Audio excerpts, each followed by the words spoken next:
Everybody in? Is everybody in? Probably not. Well, looks like we have 11 people waiting or so. I'm not sure if everybody's in. Cheers, everybody. We have Abolished Mycology joining us again. Skilbo probably thinks that we're going live at 11:20.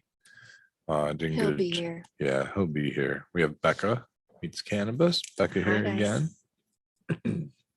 All right, I believe Captain 420 is going to be joining us this evening as well. Abolish, what you got over there? You're about to fire up something, a little stogie? Yeah, luckily I had a little nuggie of some OG put up, and I'm about to smoke that now. I've been treasuring it for a few weeks, I should say. As I'm in between harvest right now.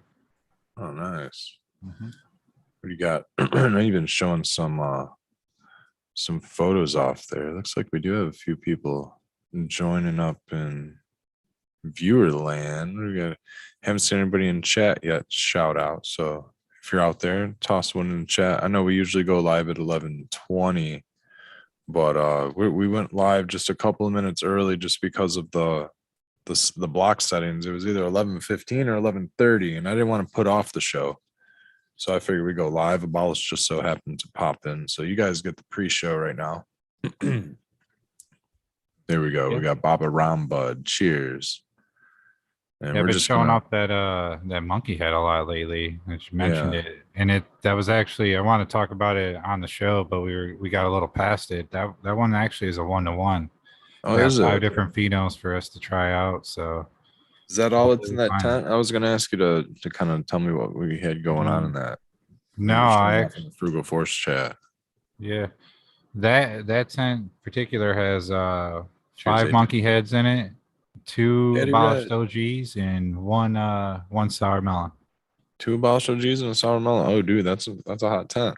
Mm-hmm. It's packed. Sounds good. Cheers, Daddy Red. We got a chance to go up to Frankenmuth, Daddy Red, went up to Bronner's and got some chicken dinner. Long day of shopping. Festivities. Cheers, Cottage on the Dunes. Cottage on the Dunes, huh? Is this a Michigan Cottage on the Dunes? Possibly Petoskey or Silver Lake, somewhere in that range, somewhere between there. I'm going to guess you're somewhere between Grand Haven and Petoskey at least. So cheers, everybody. And it's almost like the official showtime time where we have everybody kind of tuning in. So I'm not going to start the stories or anything yet. I'm going to have all kinds of guests. I'm sure Skilbo's taking out dogs and waiting for the link, not the Lincoln, but the link, and trying to figure stuff out. I'm going to have to roll up some cannabis. Dags 420. Cheers all. Silver Lake. All right. Silver Lake Dunes. Got a You were right. Not I only had to like pick like a half a dozen different cities up and down the coast, right? Becca, what are you over there smoking on your dab rig? Got anything in there? Yeah, there was something. What did I put in here? Oh man. Oh, I think it was orange sangria. Shout out for Groli. Fragoli. Orange sangria. Super tasty. We got a chance to meet up with Fragoli. Skilbo, I didn't get a chance to pass the message along. I started the show at 11:15. I had to skip a time. I had to pick a time block. I wasn't actually able to pick my own time block this time. So I had to choose between 11:15 or 11:30. So I just picked one. And rather than going late, I just went live at 11:15. Amen. Did the whole thing. We have all of chat slowly pouring in. So we've just kind of rambling. So you know what it is for me? It's that pre-polarity science fucking food smash is real, man. Yeah. Oh yeah. I did the same. Like Garfield smashed a little lasagna. Oh, the lasagna. Yeah. Went to the old lasagna and yeah, a little bit of that. And chased Becca around with a bowl of coleslaw for a little bit. You see, she doesn't like coleslaw. So why not chase her around with it? He just was all of a sudden behind me with the big bowl of coleslaw. It's weird. Well, I offered her some and she ran away. So that was Not about the cabbage, man. My curiosity. Holy Wookie. Cheers. I'm gonna have to roll something up as well. So we go up. I guess I can begin our story time while we're waiting for Cabin 420. You know, I sent him the link and everything. I haven't actually gone back into my. I do this thing where I message people and talk and don't come back and have conversations, and then I'll leave Instagram for like 5 hours. And dude, that's me. Back. I know I drive sequence crazy with that shit. I do that shit all the time. Sorry, stoner things, man. Well, that's cool. All right, it looks like we'll see if he pops on in here. And chat has popped out. I've switched over to live chat myself. Cheers, got us to the moon. Cheers, Woolly Wookie, Cottage on the Dunes, Dags, Daddy Red. Cheers, happy holidays, sir. AJ. So we celebrated. We did some celebrating in Skilbo. I know we shouted out Daddy Red for his birthday a couple weeks ago. Mama Red had her birthday Tuesday. Happy birthday! So we did a little birthday celebration. We went up to. Do you want to grab one? And here he is right now, Captain 420. Hey, Captain 420 is popping in. We just had to vamp for a minute, man. What's going on? Cheers, Captain. How you doing, man? What's going on, brother? Wonderful. Thanks for the invite tonight, guys. Absolutely, man. Figured it'd be a real nice Red, show you big here. jinx. You owe me a soda. I know, right? Man, down with the phone. Let me dive after this motherfucker. Yeah. So Robert, we were just having our little bits of story time. Becca and I had we were celebrating my parents' birthdays this past week. So we did the annual trip up to the Frankenmuth area and got some chicken dinner. Got to see the sights, all the beautiful colorful lights and all of that we have going on up there. Justin Staggers. Xander's. What's that? Xander's. Yeah, we went to dinner at Xander's. Xander's. Yeah. Okay, so if you don't know, I'm like, what's the big deal about this place? There's a huge line to get in. You know, I'm like, is this the only place in town to eat? You know, there's like not really many places in town to like eat, but the big thing is the chicken dinner, and they serve it all family style, and it was really good food.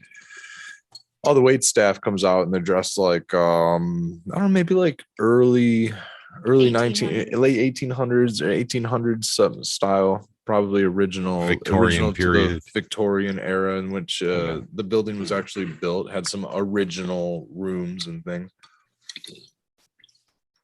It was a very interesting building experience. I feel like I haven't really been there since I was a little kid. So it was kind of cool to get a chance to go back. We got some we got a little Christmas tree set up. We got some little marching bear Christmas ornaments. Oh, Grateful right Dead style. Sure Robert, you'd get a kick out of those guys. Some of the cool shows this year, man. Those Dead and Company ones. What's that? You want me to get them? Oh yeah. I'll show one off here. Here's Robert. How you doing tonight, man? Kind of settling back and getting ready to smoke like the third joint of the day. Been on the road most of the day, coming up from Southern Ohio, seeing some friends and making some new ones. Nice. Oh yeah, you got that. So, you know, it's been a really good day for me. I was finally able to get out of the house, relying on one car for two people is tough, especially when it breaks down. Yeah, that one's never. I got one going in the shop myself this next week, so I can get my stuff all fixed up. So what are you rolling up, Robert? What are you rolling up? Yeah, that sounds like all that time on the road must be a little painful on your back. Working on something to help the pain out. Yeah, actually, I just noticed this piece of Death Star here from you there, Red. Thank you so much. Oh yeah, that's nice. Going in with Is it drying out nice for you? Yeah. Oh, those are cool. Yeah, little Christmas ornaments. Three-dimensional. Believe it or not, they were Bronners. Three things at different Bronner's, dude. They got everything at Bronner's. Dude. Anyone who is not from Michigan, Bronner's claims to be the Christmas capital of the world. Do you have an alien? We gotta tie that. Oh, we kept it light, man. just We have just got a UFO. couple, just little UFO. Just so UFOs. It's Bronner's, dude. Ornaments are like $50. They were so expensive. Crazy. They're like, oh, look at this little ornament that's $12. Nope. Pass. So Robert, the Death Star, man, I'm glad how do you think that it's cured up? I've got nothing but a bag of twigs and stems left. I've been picking at all these little bottom buds. I'm a little jealous you have some actual flower. To tell you the truth, Fred, yours makes me cough. Yeah. I call it death cough. Death cough. Yeah. Can we talk Yeah. about Hopefully Death it's Star? not harsh, at least. No. It just for me it expands in the lungs. Yeah. Then it gets me there on the exhale. Yeah. How does it make you feel? Does it help you out? Does it feel like I kind of want to talk about that? I'm glad I you do brought too. up Death I want to Star, talk about Robert. Death Star specifically. I think that one's a bit racy. Yeah, that's More what I've Star always than- done. Yeah, I've always used it as my kind of daytime pick me up, a slight one, you know. Now So- I went to a event they had here in Cleveland. Tommy Triclones was supposed to make it down from Michigan, and it was like this guy put on this little event, called it a free seed giveaway, but you had to pay $20 to get in the door. Okay, right, naturally. And we had some actual growers from around Ohio show up, and we got to sit down and we found out where 3 of the 4 Death Star phenos are. Really? So let's talk Yeah. specifically about those differences, not geographically, but like flavor and effect. Yes. The one in southern Ohio in Athens is more of the star phenotype. Which That is would be what a effect. Sensi Star, right? Sensi Star. Correct. And then Columbus still has one, but the real gassy one is in Akron Canton. That's the one I know. And now, would you say that the one that I presented you with has any of the qualities of the ones that are still down there? Yeah, it still does. And, they all work. They all get you stoned. That's what I like. Yours has a little bit more high to it. Mhm. I would say instead of a stone, but they're all good. It's just my preference is, to be laying on the floor. Right. Well, you I need found it, that right? You've the- had yourself a go ahead, Skilbo. I was just going to say that the gassy one that you're calling the Akron, to me, is that Okay. the one that also has like the hand grenade fucking buds on it? They're big, yeah. Yeah. But that's the, All that's the the Death good Star buds are big. Mhm. Yeah. They're Yeah. all big. And I think you're gonna really like the lemon G that's coming up too. one. Yeah, man. I haven't had that in years. We'll bring some of that up to Michigan. Perfect. Lemon G. Now, Justin Staggers in chat mentioned lemon tree. Is lemon G and lemon tree off the same family? Is that the same? I believe I've heard them used either interchangeably or if they're completely different. That I couldn't tell you, but the lemon G, there's very few crosses out there that actually have it in it. Okay. As far as I've been keeping track, there's between 30 and 40 cuts out there Oh wow. that have been passed out over the past 20 some years. So we've kept it fairly tight. But I think that's about to change. I think we're going to start trading it out because, you guys were talking about that lemon terpene. Mm. And Yeah, the limonene, that yeah. one just as overpowering to me as Lemon Pledge itself.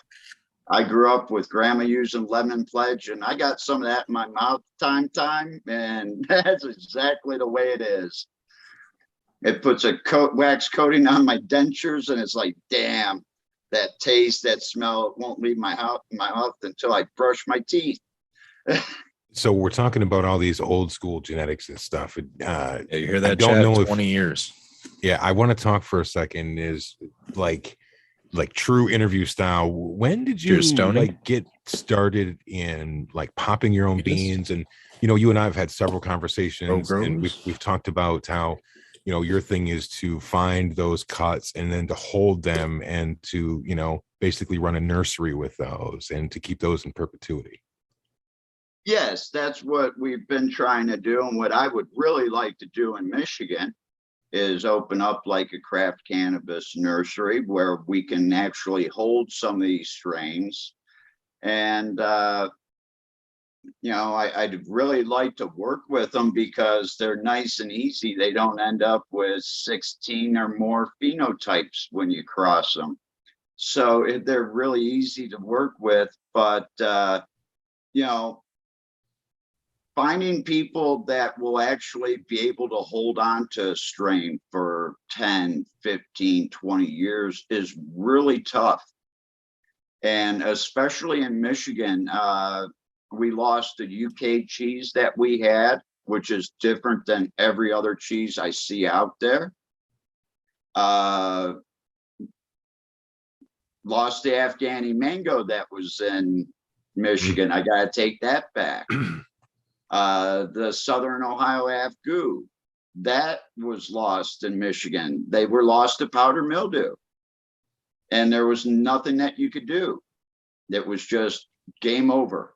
Dude, I had that Afghani mango probably like 8 years ago, and I loved it. The only problem with it I had too was it was such a fucking leafy little bitch. And just like, like most of those, man, just super like for inducing sleep and being sedative and healing, and great shit for that, man. You're not going to get anything accomplished with it, but it was really good smoke. And if you trim that stuff down to look like what the way Red trims up the Death Star, right? I think when you trim it down that far, it's a lot of work, man. Maybe this is something that we should look into. The leaf itself, what does it actually give us? Because the strain like Death Star and actually like the Lemon G are a leafy strain.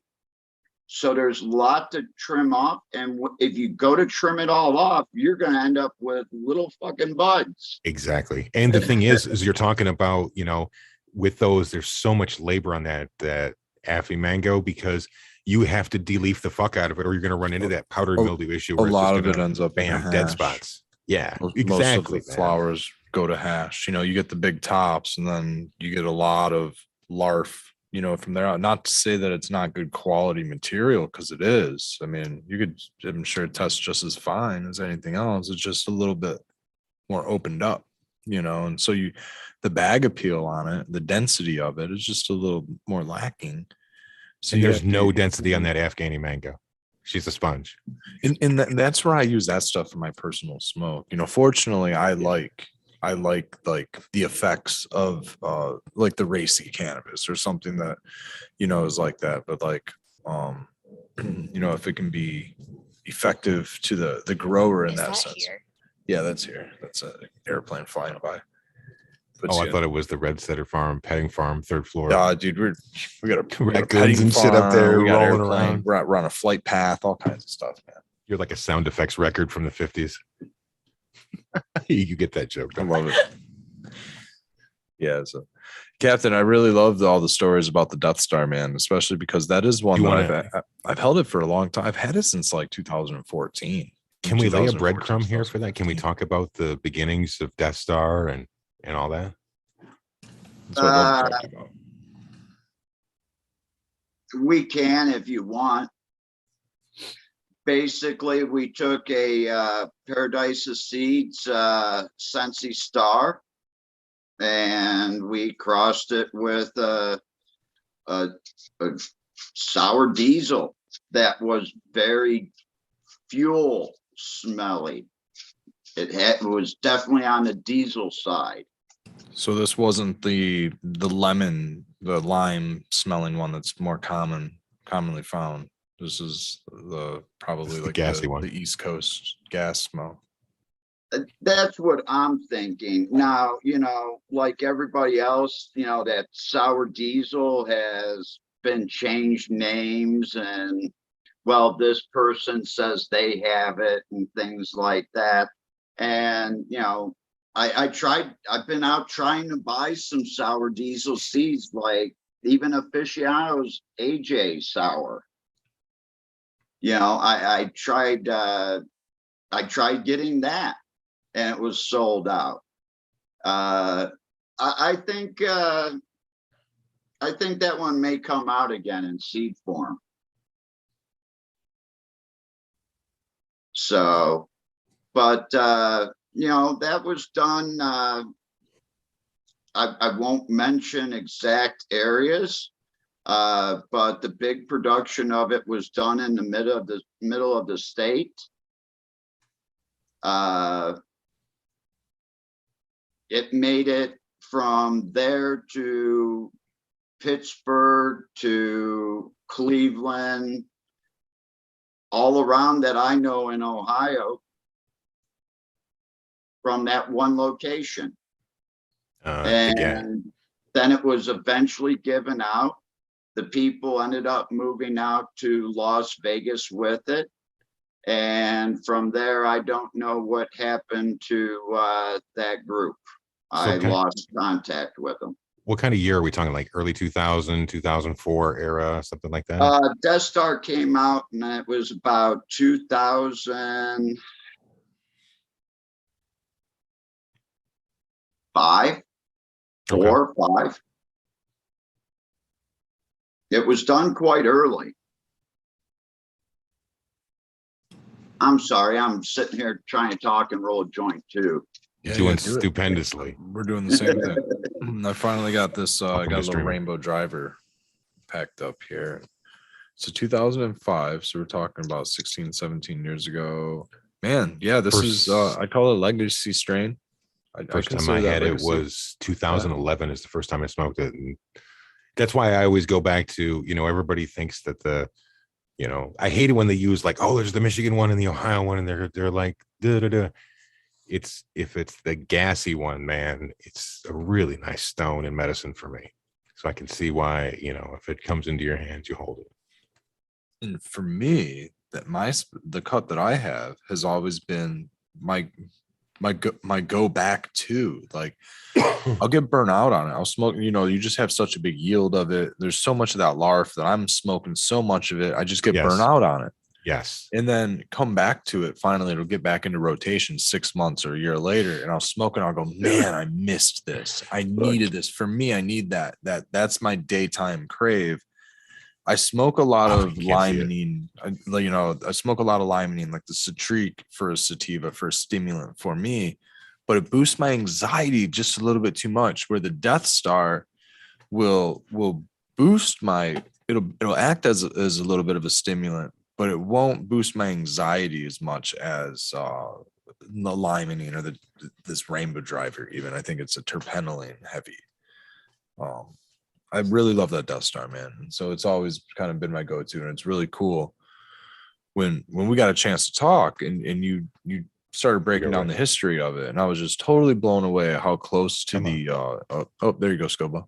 It's holding it. How close to it you are. And I just want to thank you as being kind of like one of the handlers to kind of keep it in perpetuation, because that's helped me out, not only like physically, mentally, but like fiscally, right?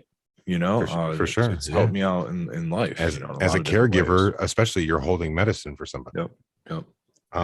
No, what I'm holding up is this is a jar Spartan. from March. Okay, so the jar says GMO/GG4 321, and all this is all my smaller buds and shit. So because I really like both strains a lot, man. So I had some small buds on both, and I just put them both into a jar and let them kind of matriculate their way through the months here, and the effect on it is just so nice and stony. So I'm just kind of in the cut here and trying to learn some lineages and talk some holding on to medicines for other people, because we could talk about other medicines other than just straight cannabis. Yeah, we're Oh, we can get that into that a little bit later yeah, here. we're if you gonna get want. into that. And I think that's mainly about the show. But Absolutely. like you were talking about, Red, those anxieties. My go-to for a long time was that Afghani mango. That if you can see me on another show that I do that can run longer, and when it does, and it gets around 4 o'clock in the morning, I'll be kind of about sideways in my chair. Yeah. And that's because of the Afghani mango. And that puts on big buds. The lemon G puts on big buds. We're not talking like your Max and your Runts and shit like that. No.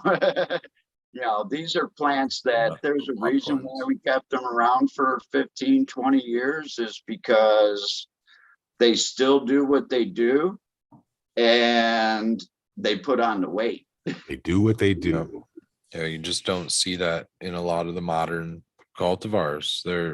I don't know if it's the bottlenecking that's happened, but they're very, I get it with it reminds me of just, I always think back to when it was OG Kush had the small buds, and now a lot of stuff has real small buds. Do-si-do. Oh yeah. Oh, big time. I was talking about Grape There's Stomper on the one other show. Do-si. Usually you don't see large Grape Stomper buds either. The Rainbow Driver's got small little leaves too, little bitty leaves. Oh, but they're so frosty red. So many So cute, man. So cute little leaves all over the whole plant. I feel like I have your. The thing about the Rainbow is it does get that density. So when it does dry and you get that nice Becca trim, like the professional one, not the red trim. We want the Becca trim. Yeah, you need the Becca trim. Then See, I like all those leaves for our processing.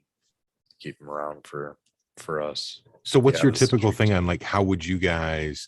You're just doing a lot of dry sifting with your leaves afterwards, or everything goes into our storage, which is tote storage away from the sunlight. I'd like to call it cold storage, but we'll get there.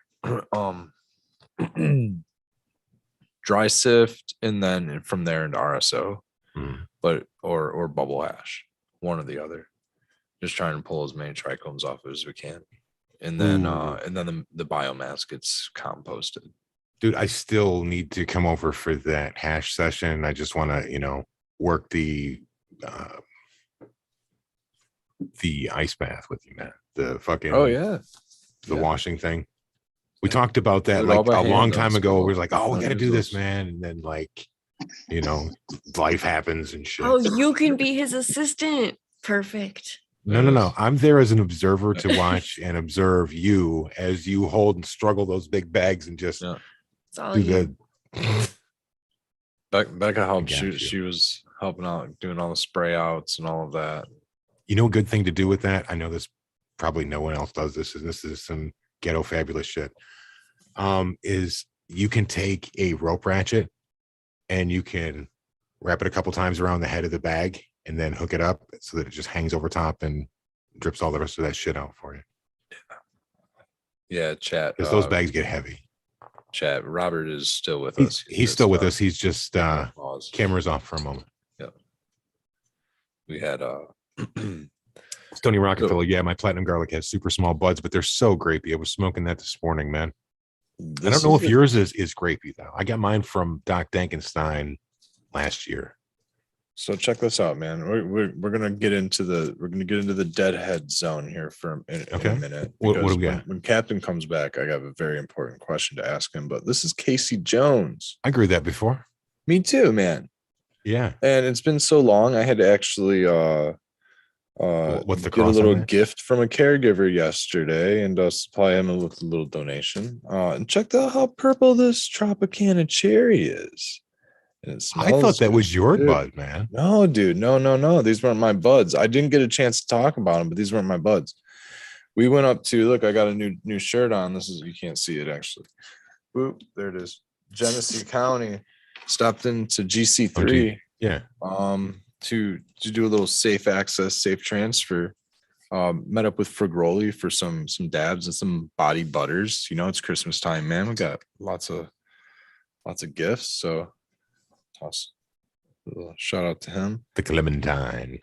Yeah, we stopped into Genesee County Compassion Club. Here, I'll just show this. This is beautiful stuff here. Oh yeah. Shout out to for Girly. We became members. It's a $5 day pass or a Mhm. $20 annual pass. You have to have a medical card. Stipulation. Yeah, and they didn't ask if we're Michigan, but I'm not sure Yeah, if you have to present your it card. They matters. checked our license. They Yeah. took a license and a med card. I'd imagine, Robert, you can get in with your med card and out of state ID. But it's a safe access transfer site. You're muted, Or- Cap. Muted, Captain. Not a med holder. Wait a second. I hold a Michigan license. Oh, perfect. Yeah, there you go. Yeah. I If you got a Michigan med card, also, or if you have a med card, you can get in. Yeah. even So have a Thai medical paper. I wanna tell the chat about that. Yeah. So Robert, you are familiar with Thailand and how the laws actually operate over there. You have actually been part of what was it, a CBD program, and one of the only cannabis programs in Thailand. And you actually have a legal license. It's for medical use, correct? Your It's for medical. medical use, and it's for concentrates. It's not for flower. Flower for is flower. still illegal in Thailand because man doesn't need to do anything to it. And that's the way they look at it. They say, we'll keep that illegal, but this processed cannabis, we're going to offer it up to the people. When they wrote everything, it was for THC and CBD. When they finally came out and started offering it to people, they were only offering CBD.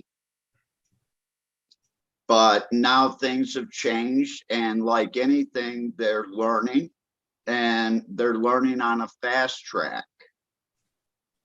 So, and this is also something that, I've noticed now because I opened up my mouth and I said, there's not too many good growers in Thailand. And, I'm being shown that there are really good grows in Thailand. They're just really small. They're 4x4 tents. You ever see it growing in the wild out there like we imagine? It is in the wild, but being a Westerner, we don't see that. I don't speak fluent Thai. I don't have a Thai wife or girlfriend.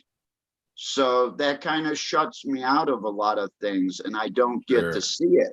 Sure. What I do get to see is what other smokers bring in. And, just like the United States, everybody from all walks of life smokes cannabis. So I have some friends that are in pretty good positions in Thailand. So I get to see a good variety of what's going around. And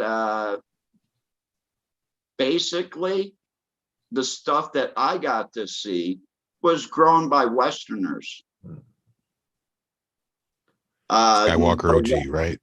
You mean actually imported or grown there? No, by grown in Westerners? Thailand Grown by in Westerners. Thailand by Westerners. Okay. Yes. One thing in Thailand you don't have to worry about is your electric bill. They're not looking for your electric bill, so you don't have those type of Clandestine operation busters.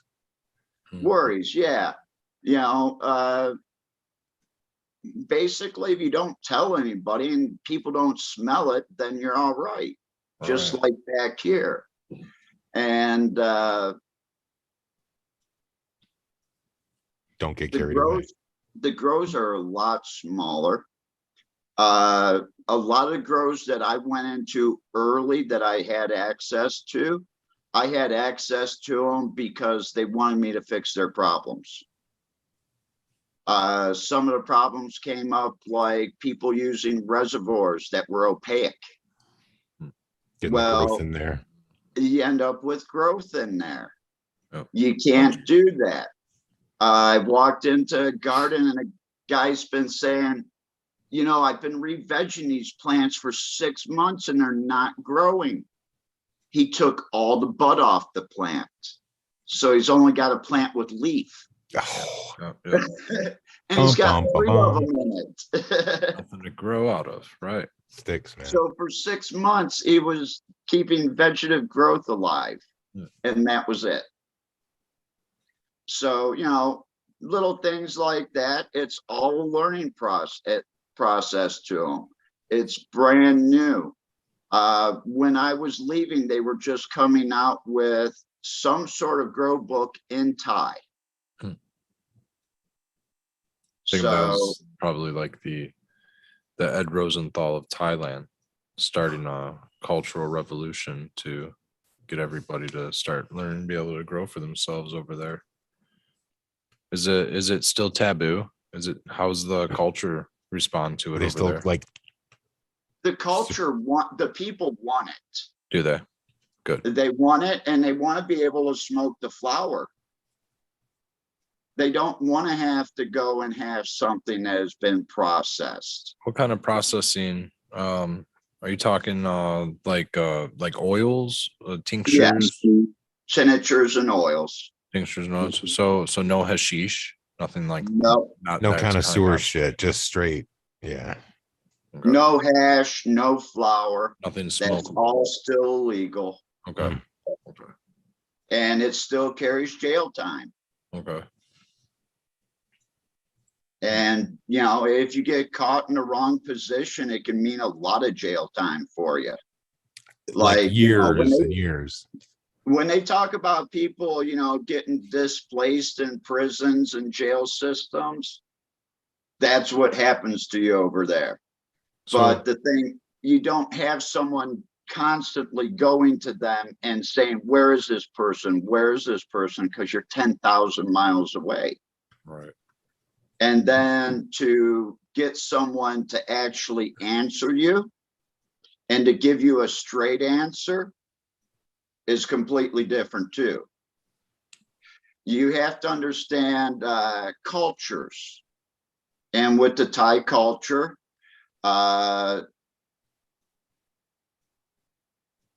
breaking your word or not keeping your word is really big to them. So we want to go out to eat. Hey, meet us there at 6 o'clock. I'll be there. He won't be there at 6 o'clock. He'll be there sometime. He's not going to give you a specific time because he doesn't want to be wrong and he doesn't want to lose face. So It's all about your word. Right. exactly. And you know, trying to get straight answers is really hard sometimes. See that. Because they're really afraid of that. And a lot of times you get one person to tell you one thing and the next person in line that's above them in the government or wherever that you're trying to deal with gives you a totally different answer. I was almost going to say that the way of it sounds like they try to talk is almost like me trying to talk, and I can never give a straight answer because I don't want to be late, non-committal, be wrong, right? or be yeah, exactly. I don't want to have to cancel or anything, and it's difficult. You know, You don't want to be a letter downer. No, yeah. So I'm very like I'm very like, what's the answer? I don't know. No, Red and I have done this for a long time. It's like, hey, we got to get together, and then something will just magically come together, but you can't commit to it at any time before that. It's everything has to be very organic. Just most of the time, always something going on. You know, life's incredibly hectic, and fortunately, we have this ability to, you know, Captain, I don't know if you're currently in Ohio, And if you are, we're a couple 100 miles away if that's the case. And Skilbo is a good 40, 50 miles from me right now. And in chat, you guys are probably all over the world. Worldwide, listeners, baby. Worldwide listeners. I mean, this is really cool. We don't have to you physically get together. Last night was amazing. I got together with a whole bunch of friends that I haven't seen in a while. We played some poker, some physical poker. I was up, man. I was chip leader for a while, and Good shit. just as every game I've ever played in my life, I start to get that little bit of an antsiness, like I got to go, like getting cheap. no, I start playing a little bit more risky and stuff like that. And there go the chips. So, but either way, you know, I would feel just as happy if we got to do it over a Zoom meeting or something like that. So this is cool. I'm glad we at least get a chance to do this. It's amazing where we're at, you know, because we're all session. We're having this session. Since we're having a nice little session, a dialogue over this. Oh, nice bag. Hold that back up there. Red, spotlight that for us. Right there. That's that Afghani mango right there. This is the new batch, and you were talking about it being kind of fluffy. Yes. You Old can school show fluffy, that, Captain. There Yeah. you go. Little spotlight. Let's see. Oh, so close. Yeah, there we go. Very nice. Thank you. Now, if you squish it, is it a marshmallow or is it a rock? Oh, The man, new we better have batch it in is a little speaker. squishy. Yeah, it's kind of like white bread. So white bread Yeah. will squish and stay squished. A marshmallow will squeeze and then kind of rebounds a little bit. And grape nuts don't squeeze at all. This is, it's got some firmness to it, but the batch before that one, which is this one here, That looks more like what I had. Oh, nice. this one is rock solid. No, that's definitely not what I had. Yeah, this is rock solid, bud. Oh, shit. Same look, but you cannot. Is there a difference in the flavor on those? No, it's all earth. Okay. It's all earth tone. It would be like you're eating dirt. Yeah, earthy. I used to say, like, I describe it. I used to grow a Nirvana's papaya, and they always say it's earthy and shit. And I realized that it's kind of like dank crawl space. It's kind of what it's like, that kind of earthy, like stale. But it would knock me the fuck out. Like the first week that I finally harvested my very first plant and could smoke to my heart's content. Many's the night that your old pal Skilbo fell asleep on the fucking carpeting next to like the AC unit with the dog sleeping like by my feet and shit because I passed the fuck out, man. Just blown out like a birthday candle.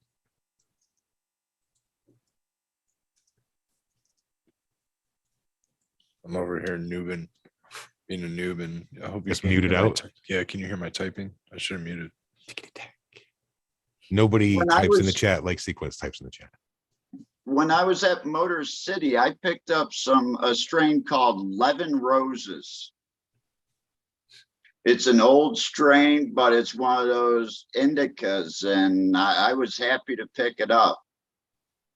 And a lot of people walked past it, but those people with pain and like to be sideways and stoned, that's definitely one. So if you're in Michigan, look out for that strain. It does pop up from time to time.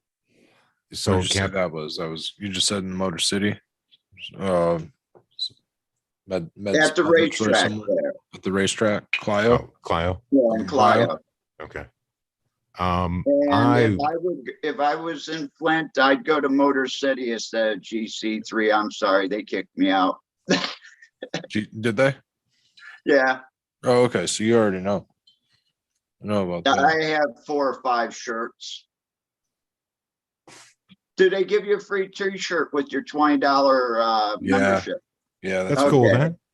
so we got our shirts going, and And shout outs and everything else. they gave us a little card and sticker on it. I guess you can only go like once a day. It's only good for you can only get in once a day.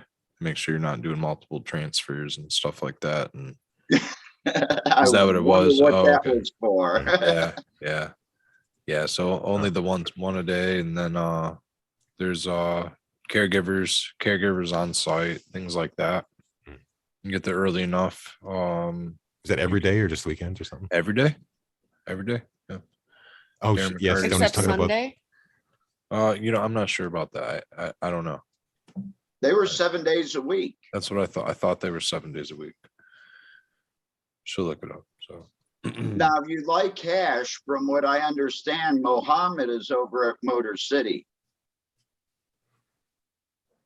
Mohammed was the first one in GC3 that was bringing in a lot of BHO, really good BHO. And he likes his hashish. That's another person that takes it for pain. We actually have the same doctor in Flint, pain management doctor. Robert, I wanted to circle back to something since we're talking about pain and indicas and holding genetics. I guess I'm going to greedily ask a very specific question, is that I have crushed discs in my neck and my back, and I suffer from like constant spasms. So like when I was like younger and stuff, I used to do a lot of art, a lot of drawing, a lot of painting. These days I can't do it for shit, man. And so I'm trying to find something that will just give me back my back. Just like chill that shit out. What would you say that you have that you hold that's the silver bullet? I don't have one. Damn. yes, It was worth a shot, guys. I'm searching for it myself. Now, what I've really come into doing, especially over the past 8 to 9 years, is mixing strains to get that feeling. And it takes 2 or 3 strains, and you have to sit down and you have to do it with a clear head. You have to do it in the morning, and you have to be able to put 2 strains together and say, you know what? I need this too. So let me grab these runts that have that fruity terpene that I'm going to get in the joint, and it's going to come over top of the earth tones that I'm using. That's how I do my crazy jars. You know what we're talking about, that big jar that I have, it's got the GMO and the GG4 in it. I have another one that has the blueberry sunset, and it has headlights, and it has Doc Zuki's, and it has a little tiny bit of rainbow driver in there still. And it's just like this nickel Fritz jar, dude. But I try to only put like heaters in that one, so that whenever I get in there, I'm sure to come up with some kind of fruit terp to, you know what I mean, help my mood or whatever. Otherwise, I'm going to get into this jar if I need to go to sleep, or I'll lean back in that Keweenaw copper, even though it's really fucking old. Actually, it doesn't hurt that it's really old, because I consider some of it is probably converted to CBN now over a 12-month period. I would also look at the actual anti-inflammatories, like boosting up the THC and the CBD. Rainbow worked pretty well. Yeah. I gotta admit, you know, it's We'll trying get to you find this- that. What's that? And we'll get you some of this Afghani mango to try again and see how that does for you, because you lost that strain, right? Yes. Like I said, I had it like 8 years ago, man, a long time ago. So let's try it again for you now and see how that works. Perfect. Because for me, it's one I have to smoke at night, because if I smoke it in the day and I have to like catch a plane at 3 or 4 o'clock in the afternoon, and I smoke it at 8, 9 o'clock in the morning, my day is screwed, because I'm in a panic attack, anxieties.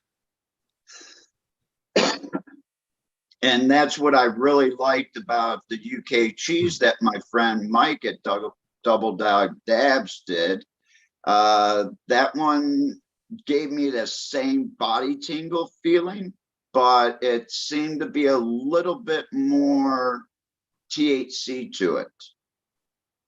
So it gave me a little bit more of an energy to it, which seemed to do the job with taking away the anxieties. So maybe starting with something like an Afghani mango, and maybe adding something like your headlights to it, to give it that other side.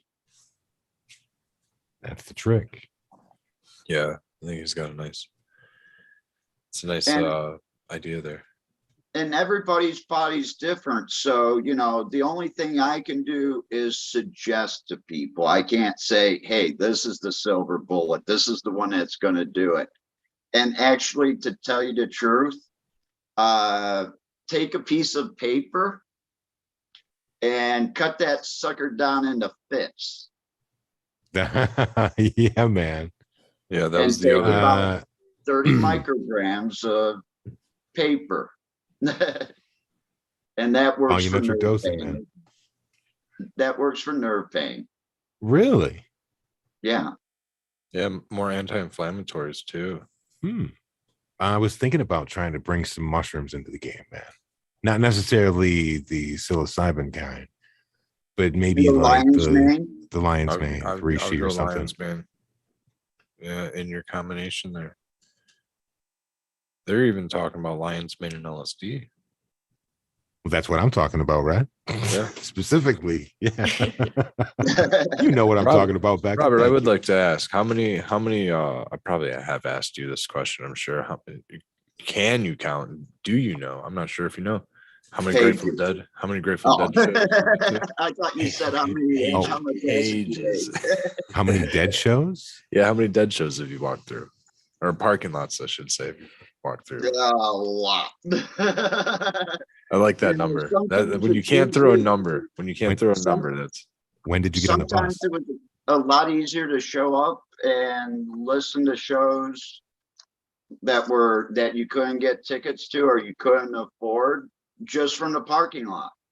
And people say, you went to the show, right? Yeah, but I didn't go in. I stayed in the parking lot. Why? It was sold out or I couldn't get a ticket. And you could hear the outdoors amphitheaters and everything just fine from the parking lot. I bet. I need a miracle Like- every day, man. So Hollywood Bowl, that would be one that you could listen to from the parking lot. San Diego, any shows there, you can listen to them from the parking lot. Ohio, Blossom, parking lot. You know, Pine And Knob here- wasn't like that, man. Pine Knob was like fucking, we were in line and we missed like the first, what was yeah, it, you song or really two, right? couldn't- We couldn't really hear it, couldn't man. hear it. No, They you get their could- money's worth. I could hear sound check at Wrigley. I could hear sound check sure. at Wrigley. Yeah, so I was pretty impressed with that. I was like, oh, I can probably actually hear the music. Comerica is a great one. If there's ever a show going on at Comerica Park, you can literally stand at the gate and watch if there's not a crowd. There'd be a crowd. Yeah, definitely be a crowd. I'm not a huge fan of stage. Go ahead, Bob. Go ahead, Robert. There's a really good, hint for everybody. Hey, you don't have to spend $120, $220 like I did on that Hollywood Bowl ticket. Ooh, Of course, Dead you and didn't company, yeah. have to have garden seats either, where they bring you your drinks and you sit Right. down in a golf chair. You don't sit on hard plastic. It was one of those shows, and it was nice to be able to take your seat and fold it up and put it off to the side, because that's what we did with our entire box. Well, you get a bunch of heads together and we want to dance, Exactly. you Yeah. need 2 to 3 feet room around us because Yeah. we stumble and bumble. A lot of spinning and twirling. That's for sure. Exactly. Hoping for some 2022 tour dates, man. That hill at Pine Knob, man, was Ooh. just packed. And I'll tell you Ooh. what, I've learned through many of those experiences. You just have to like break the skin. You have to Yeah. get into it. Like when you're out on the top of it and you're like, I can't navigate through that. You just have to go. You I just have almost to like walked past get you into guys. it and just start walking over top of people, not on top of people, but like No, you just, know, oh, excuse me, I'm just coming through. And Yep, everybody will give you that exactly. little You just have to do it. You 6-inch have to do slide. your You can get through. shimmy and you get through. Yeah.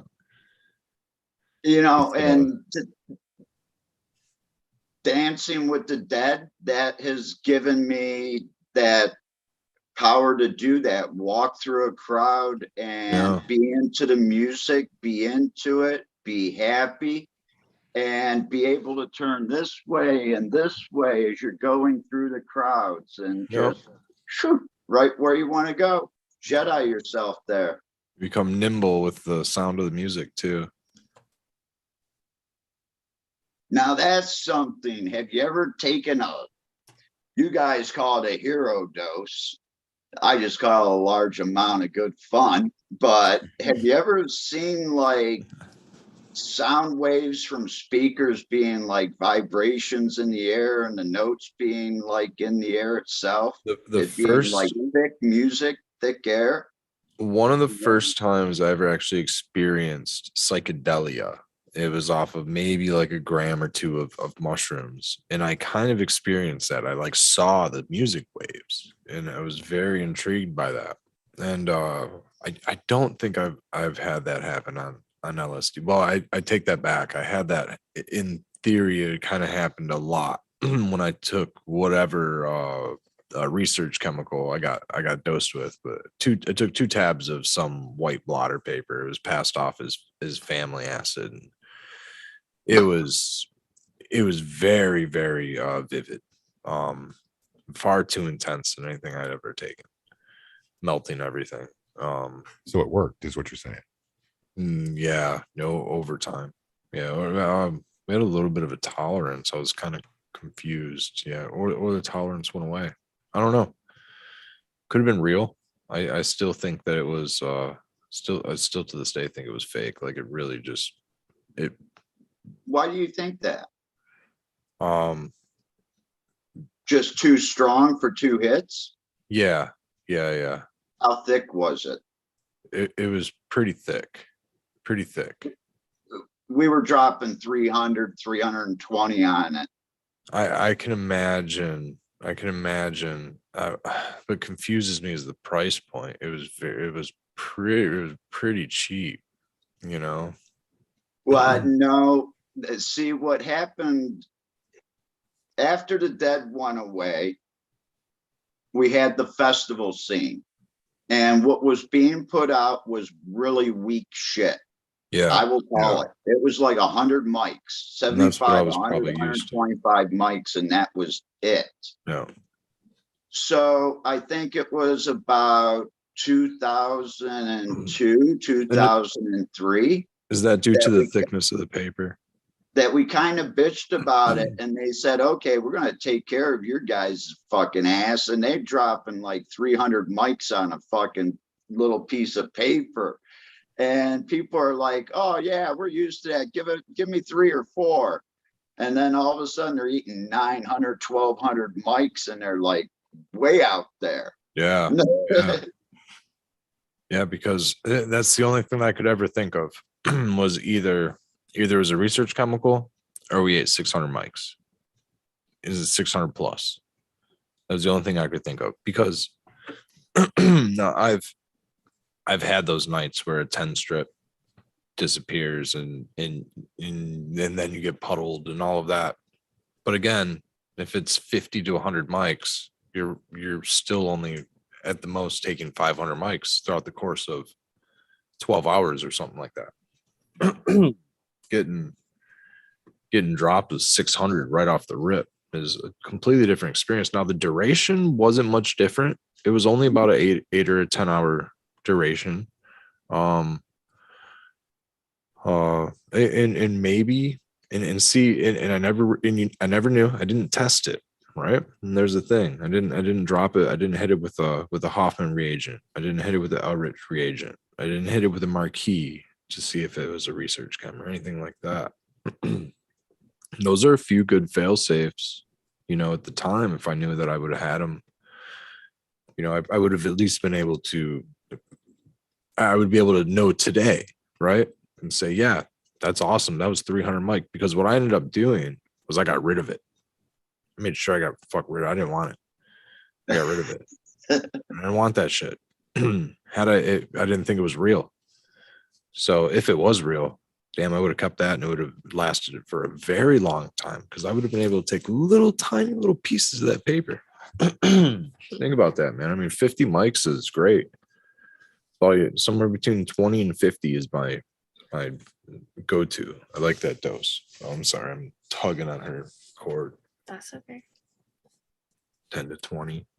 10 to 20 for a good micro. When I was in Thailand, I was taking between 20 and 50 mics, No. or 30 and 50. I'm sorry. I started off at 30, but over the course of 3 years, I was up to 50 mics twice a day. Once in the morning, once about 1 or 2 o'clock, 3 o'clock in the afternoon. If I didn't do it for some reason, it became like 5 or 6. That just wait for the next day. And this is helping with nerve pain, you're saying? Also? Yeah. Because even with that small amount, it can affect your body to where you don't want to sleep for 12 hours. Sure. You'll get yawns. You'll think that you're tired and you're kind of laughing at them. Like, I'm yawning and I know I'm not going to be able to sleep for the next 8 hours. I love the yawns. The you do all your you do testing on everything you get, right, Red? yeah, nowadays I do. Yeah. Or if And I'm you have sourcing, I'll batch test.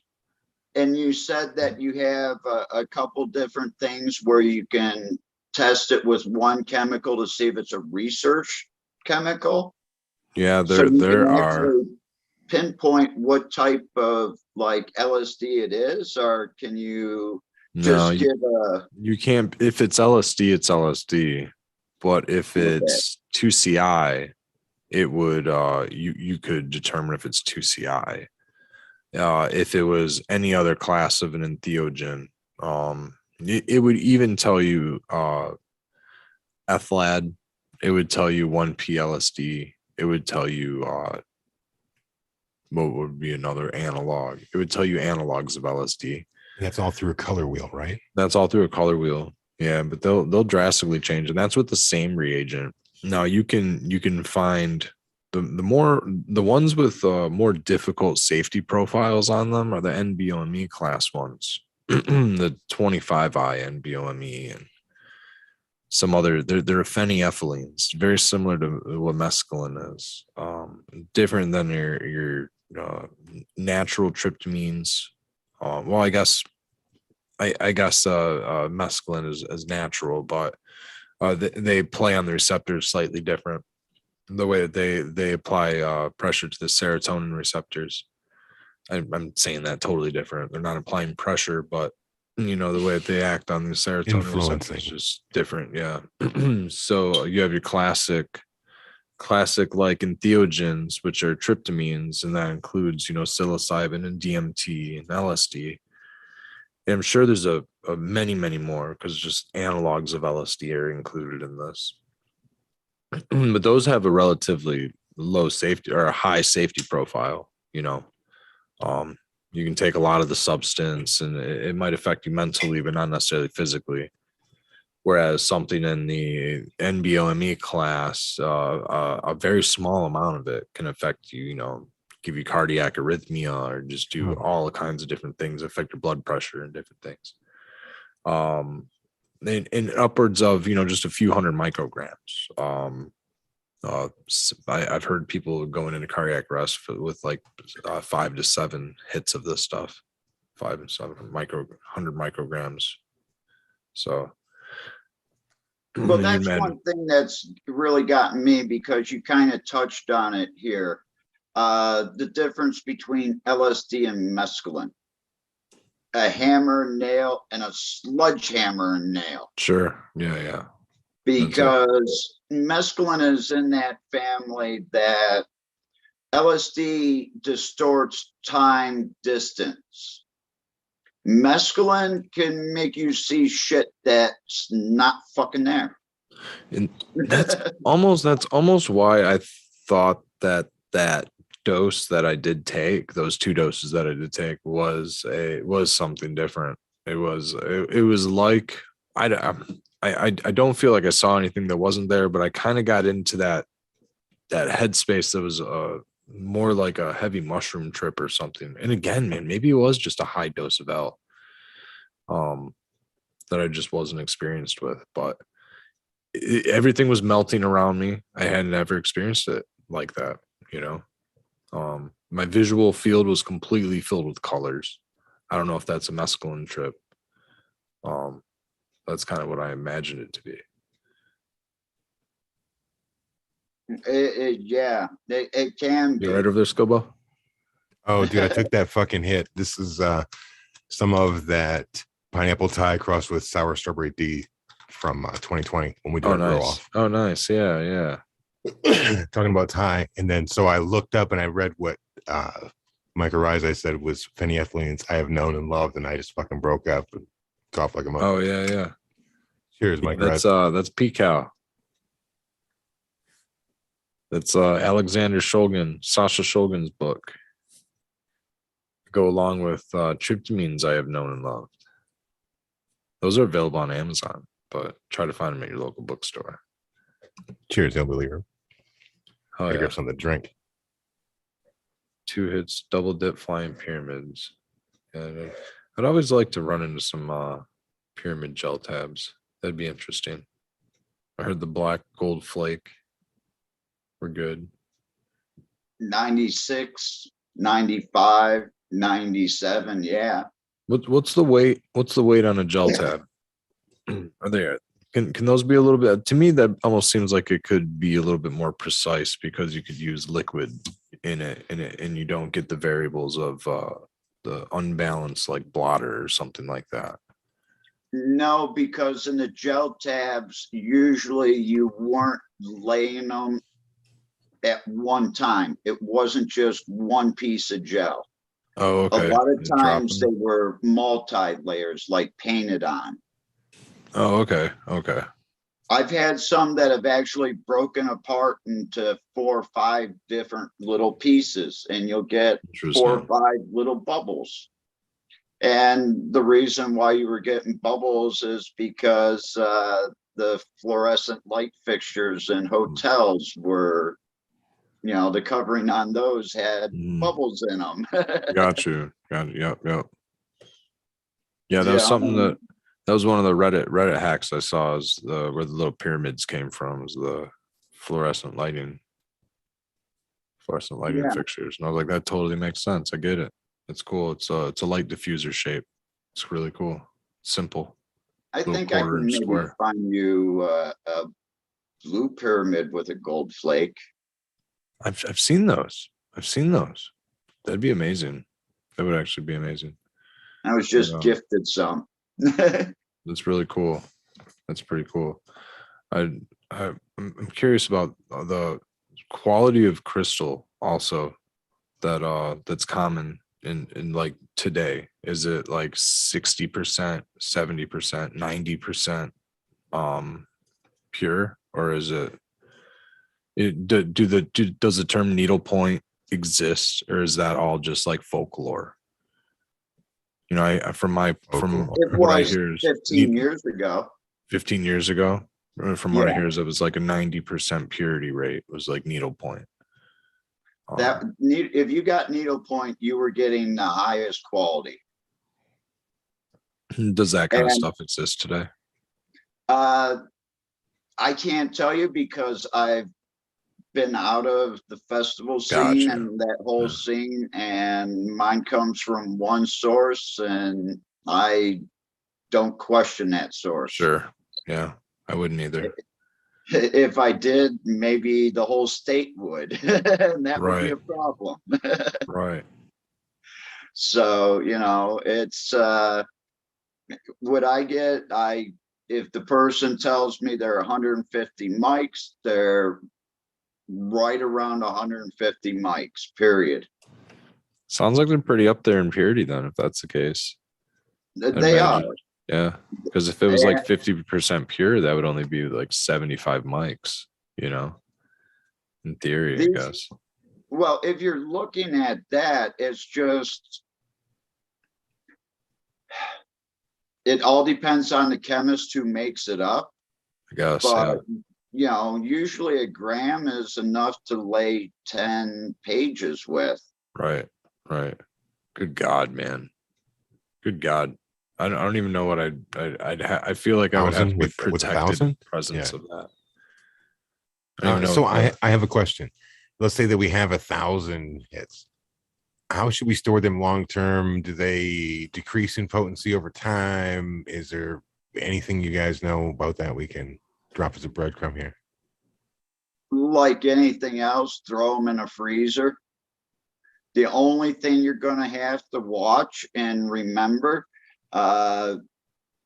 is when you do pull stuff out of a cold storage, it will go to room temperature, and at that time it will have a condensation on it.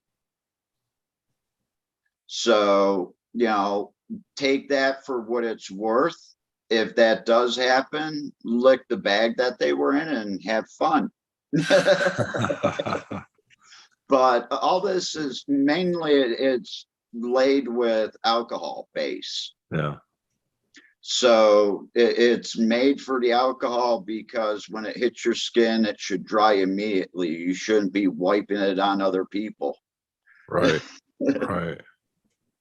So it's something that, and this is something, if you don't want to take paper, you can soak it in alcohol and take that out again from the paper. You're From the going to paper. lose, because there's going to be some in the paper still, but you're going to reclaim a lot of that. Yeah, in theory, my best method of consumption was always being able to source it in alcohol, crystalline alcohol, because then I feel like I'm able to dose it a little bit more properly, and or just preserve it a little bit more properly, or put it onto paper when I want to, things like that. Reduce it down when I want to. I can like add more alcohol to it and reduce it into like much smaller doses if I want to just take a very tiny amount over the course of time.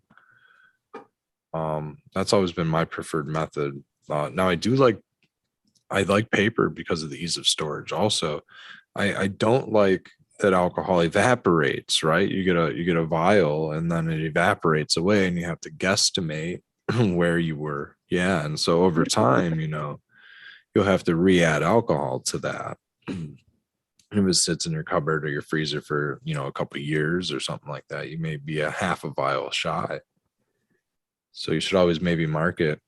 I made the mistake of getting completely opaque, like completely Sounds like you had some kind of growth going on in it or something. completely black bottles. Okay, the bottles themselves. So I could never actually see the alcohol line. I was like, oh shit, wait a minute, it's not supposed to do that. In one year, I went to go replenish a vial to vial. I was like, where the hell's all the alcohol at? And it, like, the entire vial completely evaporated. So I just filled it up.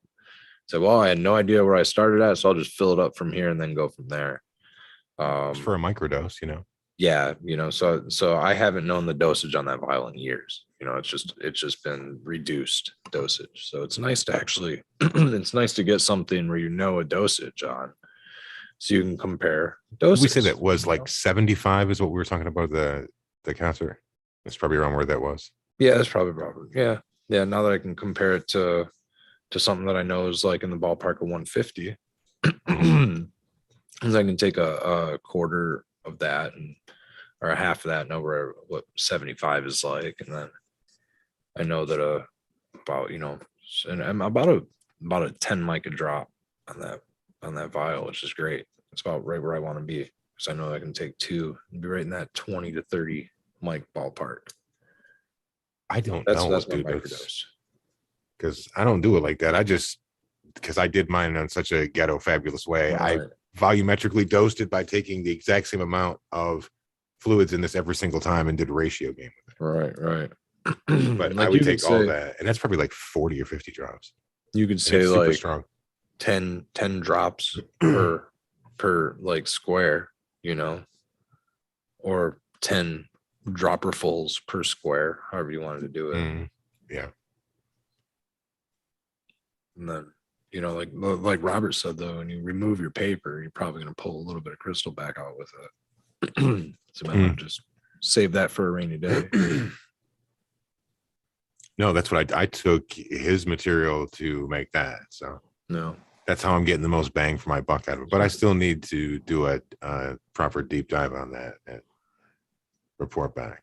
I kept an old vial for future washing out. I'd imagine from what I read, there's a good 5 to 7 hits still sitting around in that. Give her a swish. Yeah.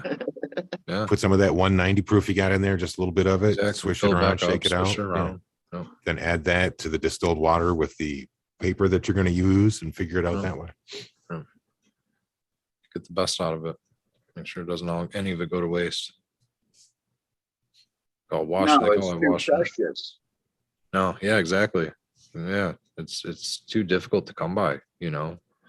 And in the days of today where you can get analogs and all kinds of different research chemicals for dollars through the dark web or however they get it overseas. And I mean, maybe today they're having a more difficult time with supply issues, right?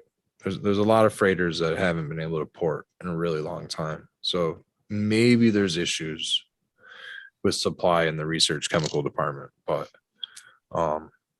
you know, for a long time we had an issue with that. You know, people were thinking they could just party with a 10 strip and dying from it. Sucks, man. Robert knows.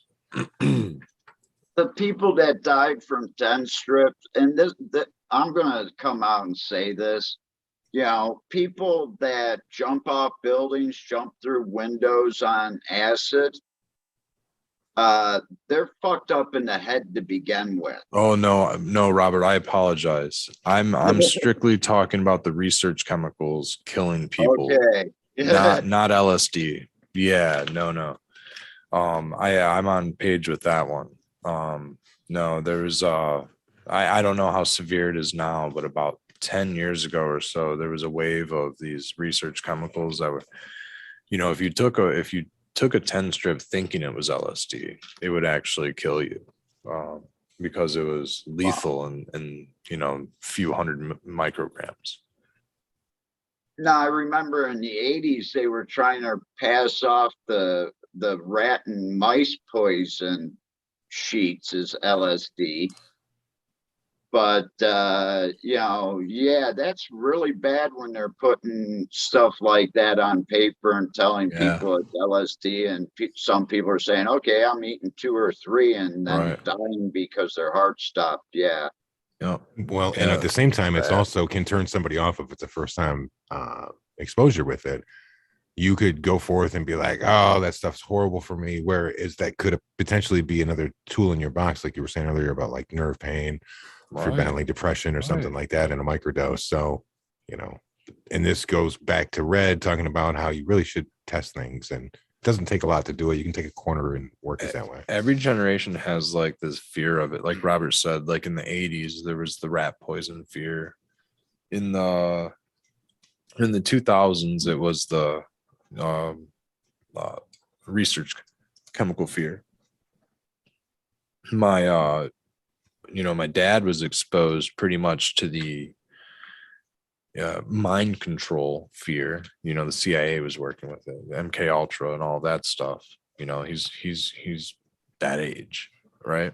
And then, you know, whatever it was in the 60s and the 70s. I mean, I'm sure you guys, Robert, or, you know, I'm sure you guys, not in the 60s, but maybe probably in the 70s and 80s, you know, right? 80s, 90s. Which we're going to say you guys as in like Robert and Skilbo. I was like, damn, right, I'm not. No, not you guys.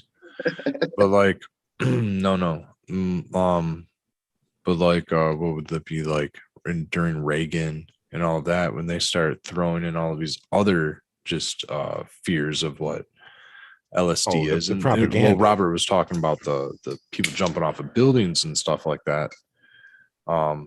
Yeah, that is a lot more of a mental health issues than anything. And there's definitely There's definitely no what would it be like, no safety precautions or protocols being taken or anything like that. Definitely on what kind of we're talking about is how to reduce harm for those reasons. And we do talk about some things like, don't probably take 10 strips on road trips and stuff like that. I mean, you probably want to be in a safe location, at least set and setting. Set and setting is the best thing. Could have a bad experience and it could tweak you for a minute. And that's something that, now that you have me on, I'd really like to go over with people is I've done quite a bit, but I've also gone a full year with a 10 strip in my pocket and not wanting to do it because I wasn't right in my frame of mind. I wasn't in the right place and I wasn't around the right people. All right. Yep. You need to have all three of those things line up to actually enjoy a large amount of LSD or mushrooms. If you don't have those, then they are going to cause you problems later on in your trip as you start off. Now, what I like to do is take someone that, yeah, I want to do it. My friends have done it and I want to do it with them, but can you walk me through it? So I'll give them a hit, a dose, and I'll take one little bit more so I can feel it coming on the same time they do. And I can explain to them the feelings that are starting to wash over them, their body, not only physically, but emotionally. Because when I dose, I get a lot of energy, like most people. So if you're moving along with them, you can explain to them what you're feeling. And then they can say, okay, that's normal because this other person is feeling that same thing. Now, you were talking about your father and MK Ultra and the mind effects, the mind control part of it. Okay, that is totally real, by the way, because I take somebody and I make them really happy. And then I tell them, I'm going to really fuck you up for 15, 20 minutes. And you're going to end up probably crying. But I'm going to take you through this so you know that it's all right and everything will be better in time. And that's one other major factor. This distortion of time, distance, audio and video, you'll get those distortions at times, but that all goes away within 8 to 10 hours. Right. And if you don't eat for 10 hours and you don't sleep for 12, even though you've already been up for 24, that's perfectly fine too. But just understand that your body will eventually relax and you will get back to normal. You're not going to be lost out there in the ether someplace. Right. It almost seems like you will never come back. You will come back. Unless you have a psychological problem. Oh. And that's when people say, oh, this person took acid and, they're schizophrenic now. No, they were just an undiagnosed schizophrenic before they took it. Right. So it's the underlying issues that people have that give it a bad name. because it's the most wonderful, mind opening, body opening, heart opening, soul opening thing that you can do. We talk a lot about hitting that big reset button. When it takes you from your highest place and brings you back down to the ground. And it makes you realize that you are a great person. You are a wonderful person, but you're also this small.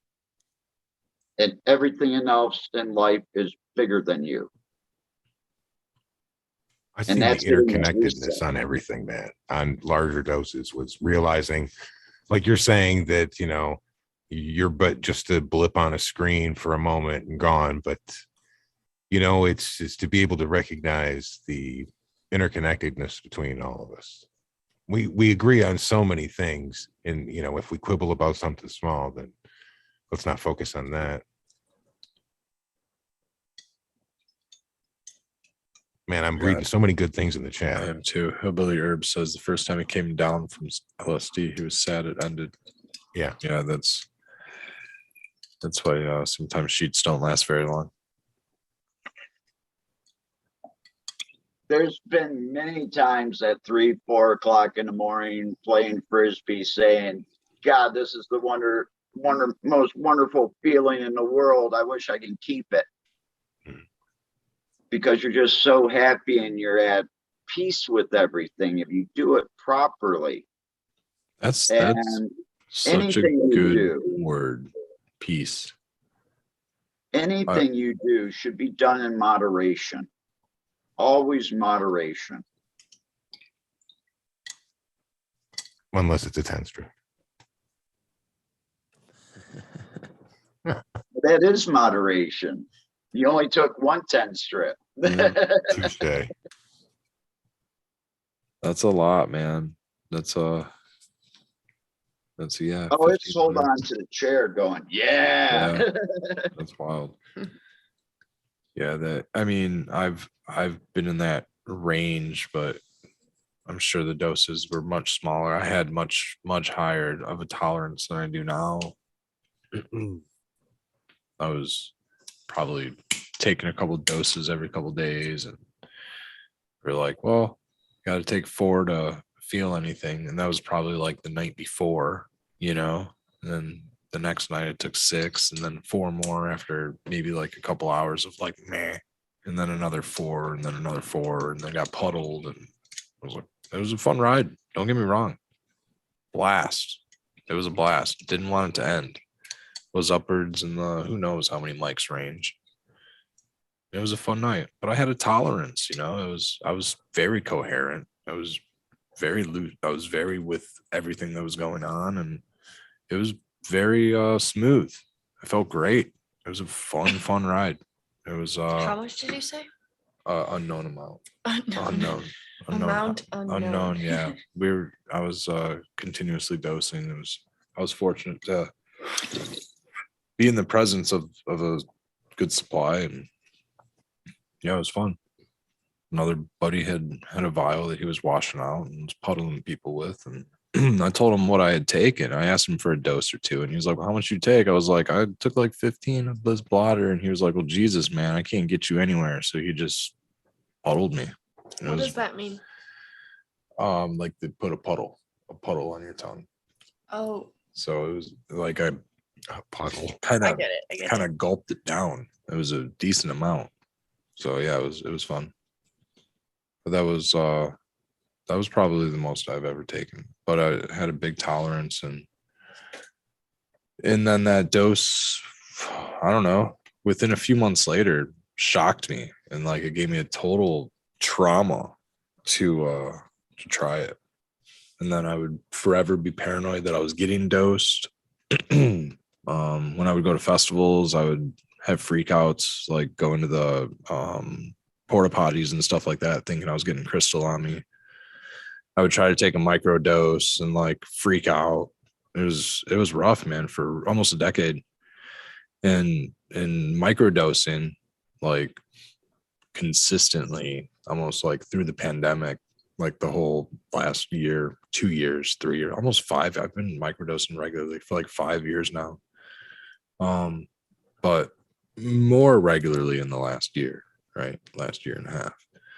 And I don't get that way anymore. I can, you know, be around people and be in crowds and be in crowds at festivals, you know, and not worry about getting hit with a squirt gun or something like that. You know, I would freak out for about an hour. You know, I'd get hit with a squirt gun and I'd start having a bad time. Like shit, I wouldn't even want to dose like my own vial or anything because I'd be like, well, I got to wait for the squirt gun fear to kick in, you know, like that was a little itch.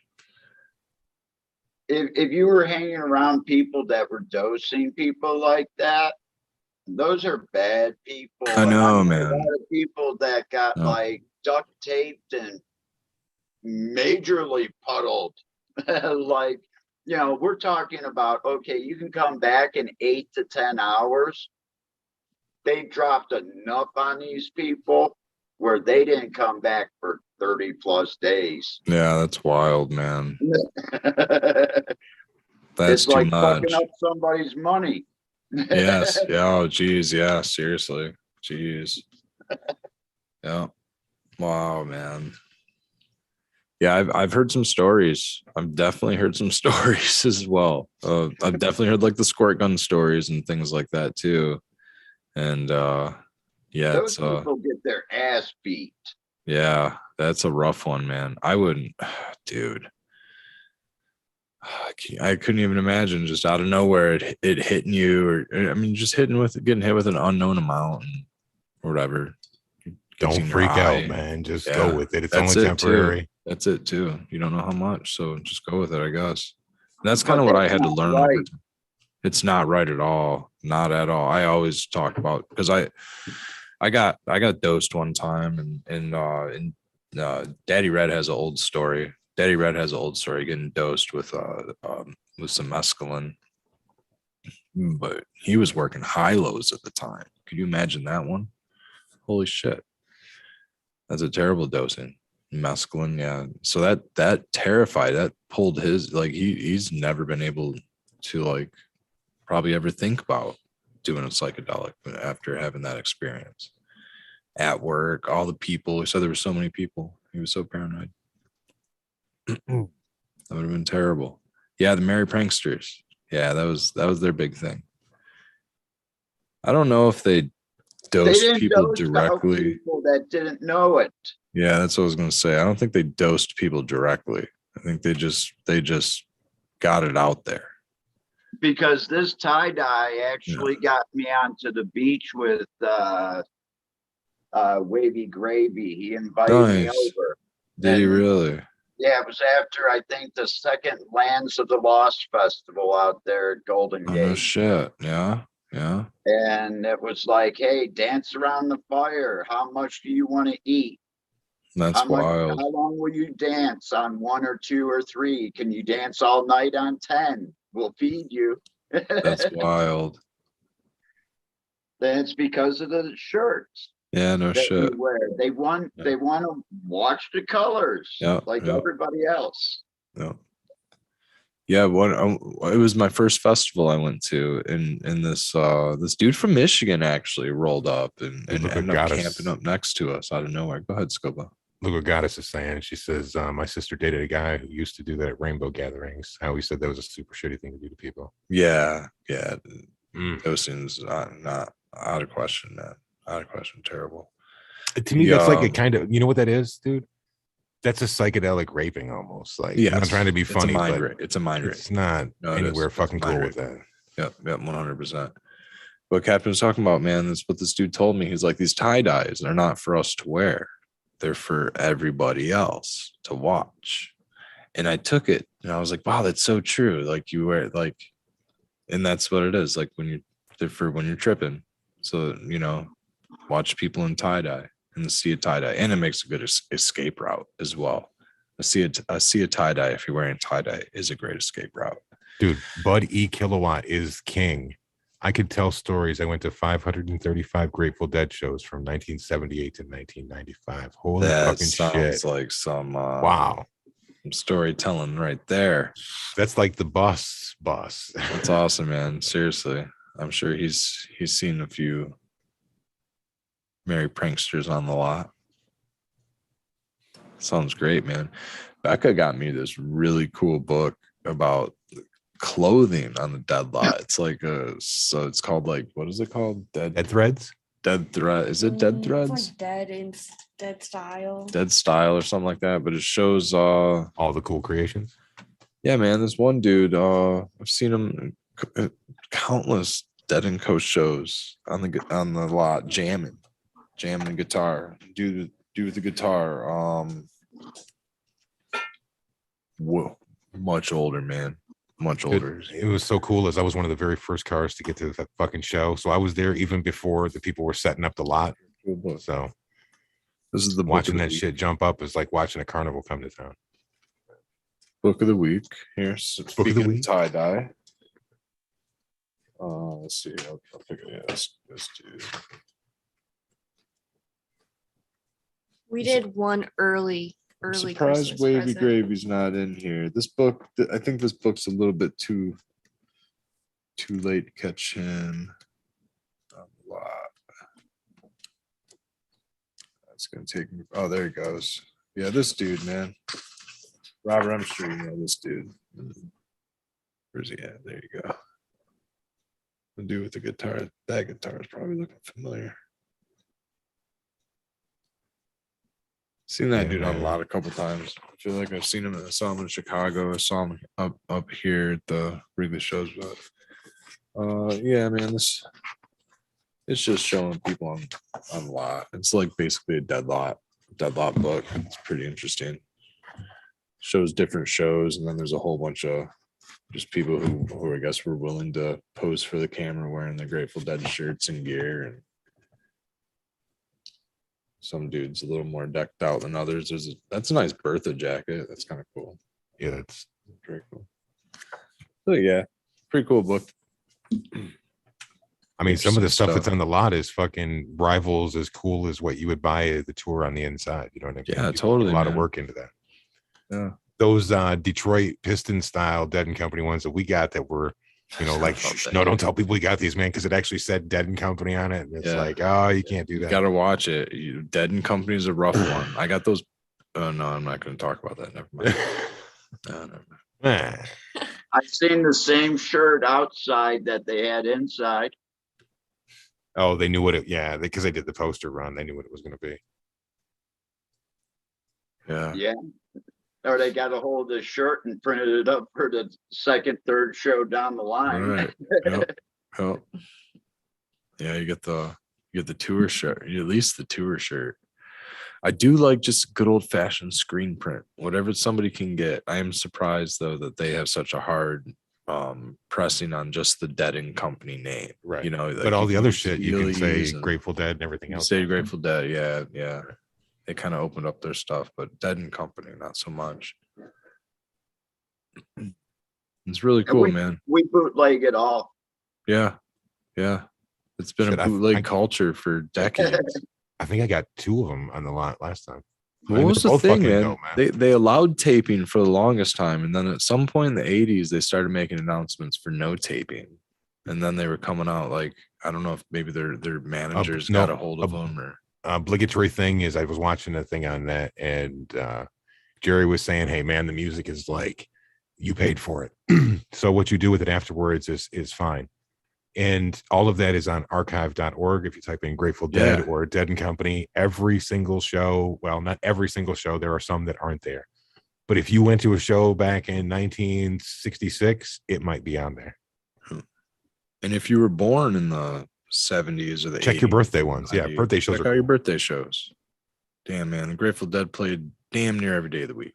They skipped a few, but they probably got more stage time than anybody out there. You're screwed if you have an August birthday. Jerry liked taking August off. Oh yeah, no tours in August. There's an Easter egg right there. There's five August 31st shows.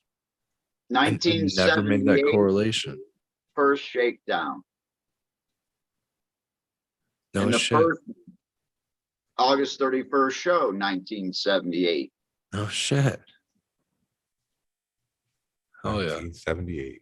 You know what show I like from 78? It is the February, I think it's February 3rd, 1978. And I think it's Cleveland, Ohio. Let me see if I check my playlist. I can go to that and figure out what the fuck that was.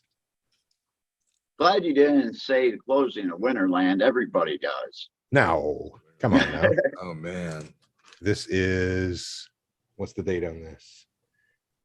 Oh, no, I'm sorry. It's not there. It's Grateful Dead, Dane County Coliseum, Madison, Wisconsin, 2378. The So- Eyes of the World from that one is a fucking heater. So did the Grateful Dead break Winterland, or was it slated? They to be closed it. Closed. They closed it and came They back. closed for it after that show, right? Yeah, they were the closing act of the show. Were they slated to be the closing act, or did? Yes, I they heard, came I back. thought I heard something that like they broke the foundation or something like that, I don't know, man. and they just couldn't use it anymore. There's just so much dancing, so many heads dancing. All right, before we finish off the show real quick, since we got the topic rolling, I was talking about getting a chance to physically go and hang out with some good friends and play a game of poker. One of my good friends got all of us these Doc Ellis no Yeah. Topps baseball cards. And then back when Doc Ellis pitched the no-hitter in 1970 on LSD, claimingly, he claims this. So I'll just quick little story time here. In 1970, Doc Ellis in San Francisco forgets about having a game against San Diego, and he takes some LSD one morning and takes a little bit more, I guess, the next day. And his girlfriend tells him, looks at the paper and says, "Hey, you got a game at like 3:00." So he jumps on a plane. I guess while this second dose is starting to kick in, and well, I guess Let's it's go. probably a day later or whatever. So, anyways, he's on the plane and heading down to San Diego. He makes it for the game, and he's throwing left and right and center field and dodging balls that aren't even making it to the plate and shit like that. And come to find out, by the end of the game, he ends up pitching a no-hitter. So good old Doc Ellis, man. Doc Ellis no. Look it up after the show. It's on YouTube. The old Doc Ellis no. Check out the cartoon version. No hitter. The old Doc Ellis no-hitter, formerly known as the no. It was a pretty cool story, man. And I don't know if that's just because he was throwing a whole bunch of balls. He said that he had the bases loaded a couple of times. I mean, he was hitting multiple batters, like just a crapshoot of a game, dude. He said Hey, sometimes he couldn't see the glove. Sometimes he was hitting the glove. Threw more I balls. heard at one point he states where he was throwing the ball, it looked like a BB, and when they would hit it or it would go on a fly, it would look like a beach ball. Beach balls, it explodes in the air. Listen to those old Doc Ellis. There's a few good interviews when he talks about it, man. It's hilarious. He talks about dodging out of the way. This one time, he thought it was a line drive, and he dove out of the way from it, and it didn't even make it to the pitcher's mound. It just kind of rolled off. That's a hell of a game. One, Bill Spaceman Lee, pitcher for Boston, pitched on acid too. Did he really? Yeah. I wonder if he was following suit and trying to see if he could see if he could also throw a no-hitter. It was the late 60s, early 70s. Oh, okay, Everybody okay. was doing it. Doc Ellis was 1970. I think Spaceman Lee was 69, 70 also. Oh, right on. Okay, so he may have been the first. I wonder what his track record was with it. I have no idea. I mean, in like smaller doses, I could see where it could be used as like a performance enhancer. You can definitely like focus more. Your acuity gets enhanced. Just in the zone, man. Yeah, you The can auto slow down that ball traveling at you and get a little quick with it. I'm curious if Doc Ellis, like, well, maybe not just Doc Ellis is a bad example, but like if the performance of it was because of his sloppiness or if it was because of his acuity. I think a lot of it had to do with like the enhanced acuity and not just because he was sloppy. I think most people would say, oh, he was just sloppy. He was hitting batters. Aldridge just calling it a PED, performance enhancing drug. Yeah, totally. I absolutely think it is, and I've had my own moments. I've talked about it with the ball landing on the Kadama in multiple occurrences back to back, and could never do it in a baseline consciousness. Could only do stuff like that with under that type of an influence. Gorski says a no-hitter is a rare accomplishment for a pitcher or pitching staff. Only 314 have been thrown in Major League Baseball history since 1876 in the days of Abner Doubleday. Nice stat there. I like it. Oh shit, man. And There's a lot of people who played. Say it again, Robert. And I have 8 ticket stubs. Oh, nice. No shit, man. Well, I was big into sports memorabilia and cards and comic books, so that was one of the things that I got in collecting was ticket stubs to games like that. That's I really even cool. had Drysdale's perfect game from the 1957 World Series, 56 World Series. Oh, get out of here. Oh, that's so cool. No shit. I got I used to collect, like when I was a lot younger, I collected some memorabilia and I got like an old hand-me-down. It's a Detroit Tigers pennant. It was the year they won the pennant. So it's from, I think it was 67. It was 67 or 68. And it's a lion with a crown. It's not even a tiger. It's the old one. It's got one little tear in it. It was definitely pinned up on the wall when he was a teenager or something. I never got a chance to meet my grandfather, so I have a baseball glove of his and this pennant, and it's kind of cool. Over the past year, we were cleaning out my grandmother's house. I have a few other things from his career at GM, and he worked for Cadillac, so I have a couple of nice little like Cadillac trinkets and things like that. But otherwise, that was the kind of little stuff that I got. It was sports memorabilia and stuff like that. And I got old cards. So that's what this Topps card, I didn't believe it. My nephew was telling me that like that's a thing to invest in now is trading cards. I'm like, get the hell out of here. That was like what people were doing. They've always been doing that kind of shit. I'm like, get out of here. Trading cards. This one here is, I think it went for like $20 originally, and it's jumped to like probably $100. And I'll never sell this thing. This is something my friend gave it to me. So, and it actually has a little more sentimental value. But I mean, it already quadrupled its value, whatever. So this, it's the new age, I guess. Stuff quadruples its value. Let me break the myth to everybody. If you're going to collect sports cards, collect your favorite player who you like. Don't collect it because of the dollar value, unless you're buying pre-war, World War II cards, and you want to buy in top condition, because always remember the shit stuff will always be out there, but the really good stuff will not. Yep.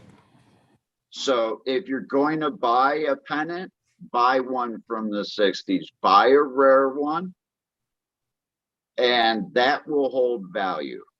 Yeah, I agree. Cards today, they're a million per penny. Yeah, I'd imagine. I mean, they're constantly being produced. A lot of cards that were 10, 15, 20, 150, $200, 12, 14 years ago, you can buy out of the dollar bin, out of the $5 bin now. Isn't that wild, man? Oh, that's wild. Get out of here. So, it's just like playing the stock market, playing crypto. One day you can have a fortune, the guy gets hurt, and it's gone. Oh, you're absolutely right. And when you're playing professional sports, you know, being a pitcher, hey, you're only pitching once every 5, 6 days. Well, guess what? That guy just hit that ball right in your forehead and you ended your career. Oh, that's a reality, man. Yeah, you're absolutely right. No shit. Shout out Yeah. to the Randy Johnson bird pitch.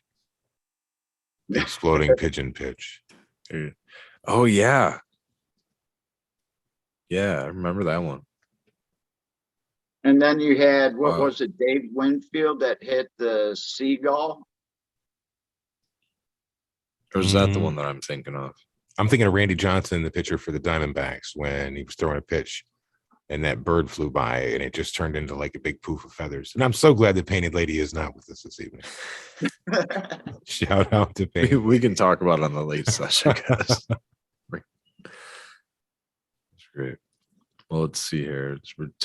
I like Bry Guy, I guess. I agree. The dead will never die. I got a feeling they're just gonna keep on keeping on, man. Just keep playing the songs, man.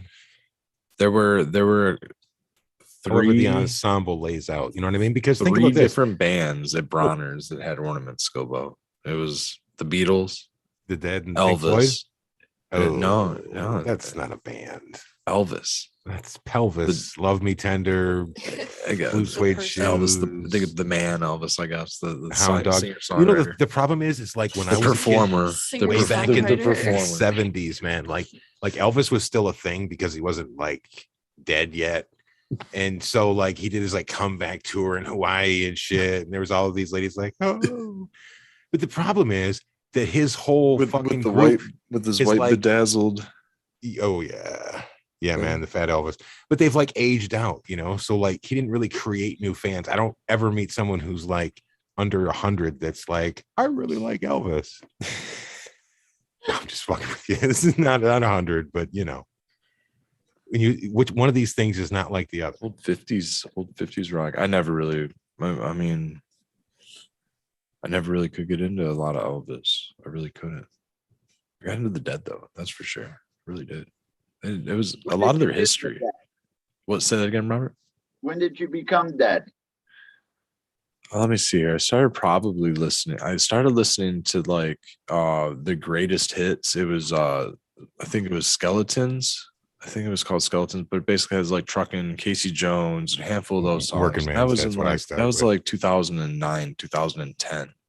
Now, my brother's girlfriend, fiance at the time, my brother's fiance, they never actually got married.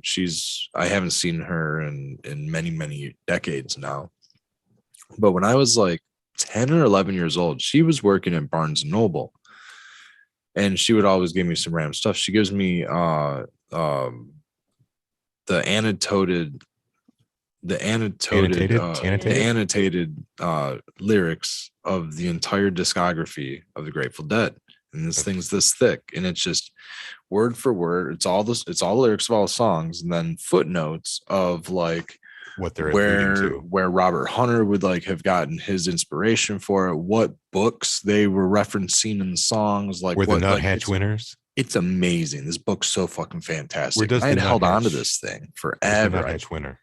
And I never even listened to the Grateful Dead for years and years and years and years. And was doing some partying, heard Shakedown Street or something like that. I was trying to find like that type of funk type sound, you know.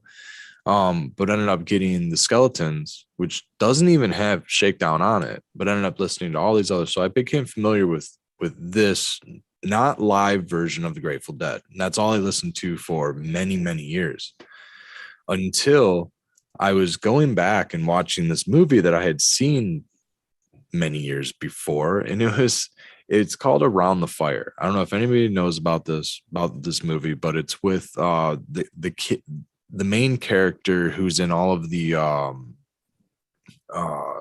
Final Destination movies. He's also in a movie called Idle Hands and a handful of other movies. I can't think of the character. I can't think of the actor's name, but he's in this movie called Around the Fire, which is basically about this kid who goes off to join the circus in the of the festival gang. He gets involved with moving LSD and becoming in the LSD network, and it's supposed to be like this somewhat fictional, not it's actually a Based on real events. based on real events. It's kind of based on a true story of a single person. It kind of follows the events of a single person who did some time for LSD, not manufacture, but trade. Devon Sawa. Yeah. What's that? Yes. Devon Sawa. Devon Sawa. Devon Sawa.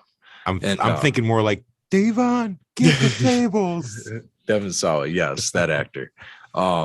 So yeah, Aldridge, it's difficult for me when I'm like, you know, in the midst of all the stuff, and I got a grinder in my hand. So You're just getting it, man. So he goes to this lab's house. He goes to this chemist's house in this movie, and the chemist asks him about Brown-Eyed Woman, or he has him play Brown-Eyed Woman.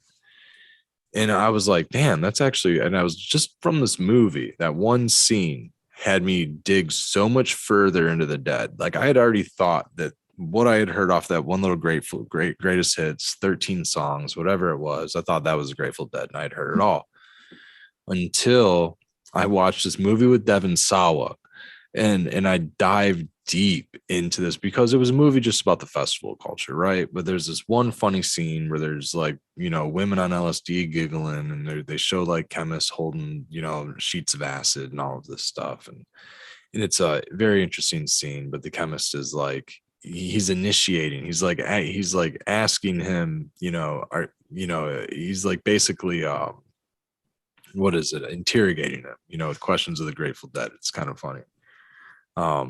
And so he passes his acid tests, I guess, so to speak. And then Skilbo, I'm reading your comments. Hash time, everybody. And I found Brown-Eyed Woman. From Brown-Eyed Woman, it took me down this, and this probably was, so this is, and honestly, Captain, I would say that this is when I found the Dead, is when I found Brown-Eyed Woman. And so this wasn't until maybe 2015, 2016, maybe 2015. So maybe only like 6 years ago. I want to say I was probably 30. Now I had listened to the Grateful Dead and all that other stuff, but I hadn't actually wanted to go back and dig out this book that I had in my storage, because I had forever remembered that I had this book. I was like, what the fuck? And then like this synchronicity kind of hit me, and I was like, damn, I've held on to this book for all the, and in mint condition too. I've never made sure I've never damaged it or anything like that. It's always been on a shelf. And in this case, it was stored up in a box. That's a pretty expensive book. And I went back and I dug it out, man, and I searched for it and I couldn't find it. And I was a little bit, you know, thrown off about it. And eventually I found it, and that sucker's like on my shelf today, like as like, and it's wild because I've had this book forever. And I look back to it as like, maybe I actually found the Dead back when I was 12. The Dead found me, you know, as they say, like all things, like they kind of find you. But I had never even thought of curiosity. When I was younger and had like a screen tag, you know, I had a little icon that would flash of all the guitar gods, and it was like Jimi Hendrix and Bob Marley and Jerry Garcia popped across there, and never even thought to search into Jerry Garcia's music, even though I had listened to tons of Bob Marley and tons of Jimi Hendrix and the Beatles and the Stones and all of that other stuff. It didn't even cross me to like get into this genre. And I think that it was probably, everything happens for a reason, you know, and I think it's just like, it was waiting for my time to like really find my deep dive, because I love the culture. I've always loved the culture and didn't know where it came from until I found it. I found it again, like, and I didn't find it until I was like in my 30s. Like I kind of saw it and I witnessed it when I was younger, and I went to a couple festivals in my early age, and then I kind of went to college and did the whole corporate job world thing for a while, in the school and the job world thing, and then I went off on my own for a little while, and then refound the old subculture again, and it was incredibly enlightening. I loved it. I went off with some friends and went to a festival, and I was like, there it is. That's it. I remember this. I kind of refound it, regained my It's like coming home. Yeah, it was. You know, I felt a lot more comfortable. Felt like I was around a lot more people with similar interests, like art and music, and in cannabis, and in theogens, and in exploring the mind, and exploring the world and stuff like that. You know, nature, being outside. You know, well, Think of drums in space, man. You get into some of those if you took a couple of tabs of that and you find the right one, man. Ooh. yeah, that's where you find yourself for sure. Turn drums in space. That's why I feel like they have it. They have it. You know, and They make have sure it so you can go to the bathroom and sit down with your friends and smoke a bowl. smoke a bowl and get a bad Because vibe all for a the rest minute. of the time you're up dancing. You are too. The people that are still dancing during space and drums, You know they're good. They're good. yeah. They're good. They're out there. Old in the way today. Yeah, that's a good one. Old time Jerry with Old in the Way. Robert, thanks for fucking coming on with us this evening, man. Yes. Really Well, thanks for appreciate it. having me on. This is quite enjoyable. You know, I happen to be sitting here at my parents' house, and it's my mom did move, but they moved 12 minutes away from the old house. And it's not that far, but all my friends have moved away or they've died. That's what sucks about getting old. All right. Yeah. So, you know, I appreciate this. I appreciate you having me come on. I appreciate you listening to what I have to say. Yeah. And, you know, I just want to say that, you know, Grateful Dead is the greatest bar band in the world. They play other people's music, sometimes better than they actually play it. But love I can about 'em, dude. actually say that all my drugs actually were brought to Dead shows. They were not bought at Dead shows, people. Yep. It wasn't a place to go buy drugs. It was a place to go and enjoy friends. And like you said, that feeling of being around people like yourself, being accepted and feeling part of a family, of something, like someone actually cares about you. Dude, people And were that's so what nice the to me. Grateful Dead was. We were a big family. Yeah. We traveled around as a family. If somebody needed help getting to the next show, we all tried to help. I think is, you know, for myself specifically, is just got to see him for the first time. I've listened to him for years, but in a lot of different things, if you say, hey man, this is my first show I've ever been to with this band, a lot of the hardcore people will kind of give you that look like, well, I was here and blah blah blah when they were still doing blah blah blah. But I didn't notice that, dude. Everybody was like, holy shit, man, I really hope you have a great time. And you know, just that very empathetic and kind disposition is very refreshing, especially in these times. It's kindness, man. Yeah. It was a lot of kindness. And that's what really draws me back to the festival scene every time. You know, there's a chance you won't see a shower for like 4 or 5 days, but like A little dusty, you know. and you know, whatever, you get Little a road little dust. dusty between the toes, but you know what, man, The like wook front. everybody's kindness, you see constantly people running out from the woodworks to help somebody push a The wagon up a woodworks. hill, from somebody, you know, just to help somebody out, to like, oh, here, let me get that for you, you know. And it is, man, it's Oh, Red, I love you, man. it's a ton of community. It's a lot of fun. Don't source your stuff on the lot, you know, and bring it to the lot. Source it from Bring your someone, test if you're gonna do someone you that. know. Yeah, actually bring your test kits, all of that stuff. Because maybe somebody else, maybe you don't score, but somebody else. And that's is it like, too. hey, you know, Fentanyl kits are super cheap.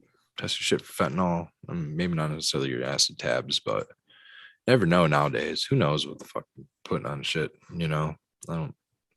Some ignorant, maleficent, you know, dealer. Who knows?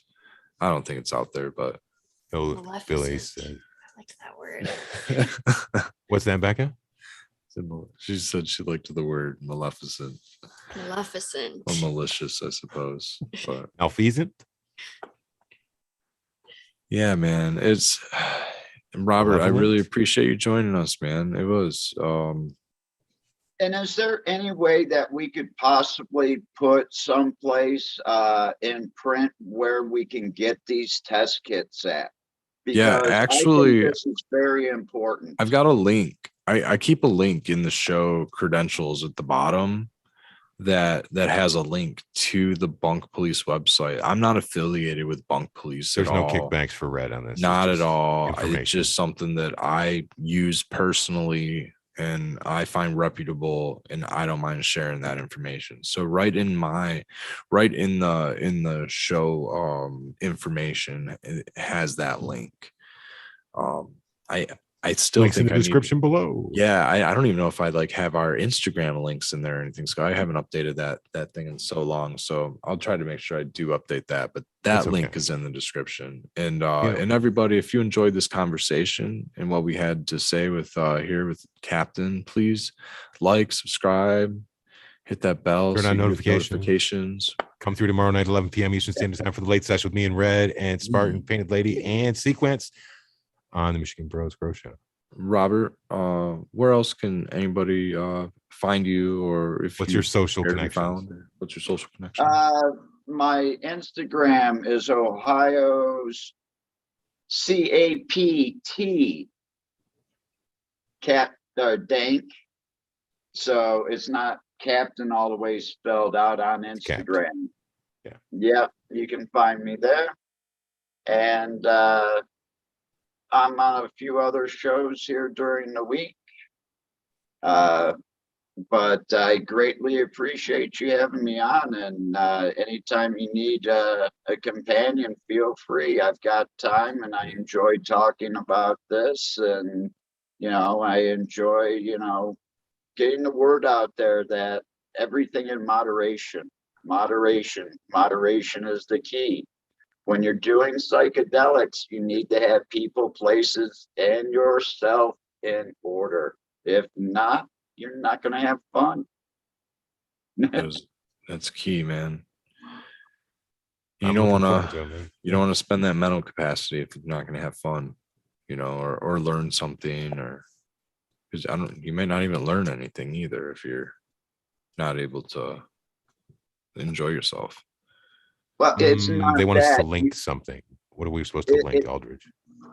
It's something here in the head. If you're not right, don't do it, because it's something that can screw you up for months in your heart and in your head. Years. That one trip got me for years. If not the rest of my life. You know what I mean? It's going to take a lot for me to like get over a lot of hurdles and humps from one little bad trip.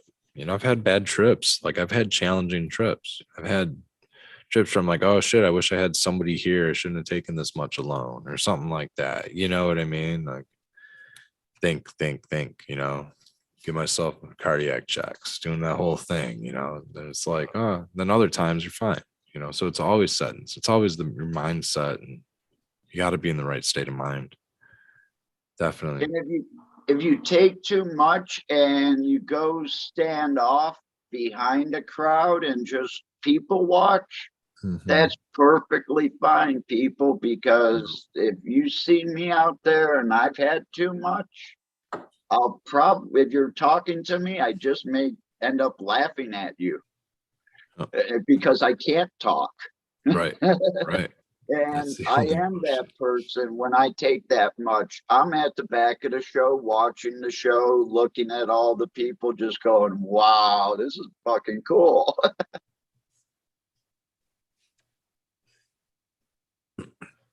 Becca, I try to link your Instagram to this real quick. would you like to say farewell to everybody as well? Goodbye. I've been here. Sorry. Just, She's dabbed up. She's doing Took good. a lot of dabs. She's doing great. over here. Yeah, she's cool. She's been here listening. She got off the camera a little while ago and the dabs kicked in. I got you. I threw the link in there because I'm that kind of Jamie that I'm able to be productive. Where'd you toss that, Skilbo? In the But Al, right there in chat, my friends. Thanks, man. Hell yeah. Awesome. Appreciate that. All right. Captain's Instagram is in the chat, everybody. Oh, now that's Tie-dye fucking is that a marble? Yeah. a big That's fucking marble. cool. That's a big marble. Check this one out. I don't know if we can get the light. See That's my little- awesome. My opal. That's a nice Your old marbles. sequence. Make that. No, I got this as a gift. Bam. Captain, what's the story on that marble? This is a friend in This is a Boston sequence one. Oh, nice. that does this. He does soft glass. Oh, I like soft Yeah. glass. Yeah, I don't know if you can see them above me back there. It's like paperweight glass. Yeah. Right there. There's two bongs. My fingers in the middle of them both. Those are both soft glass bongs. Yeah, I Gotta be love soft careful of glass. those. Yeah. Yeah. And that's Noble Glass does those. I really like that company. I'm gonna try to have Now- them on. What you need to go out and look for the 1960s, 70s Viking glass mushrooms. Okay. Yeah. I don't know what those are. They're all about it. glass mushrooms that were made in the 60s and 70s from Viking Glass Company.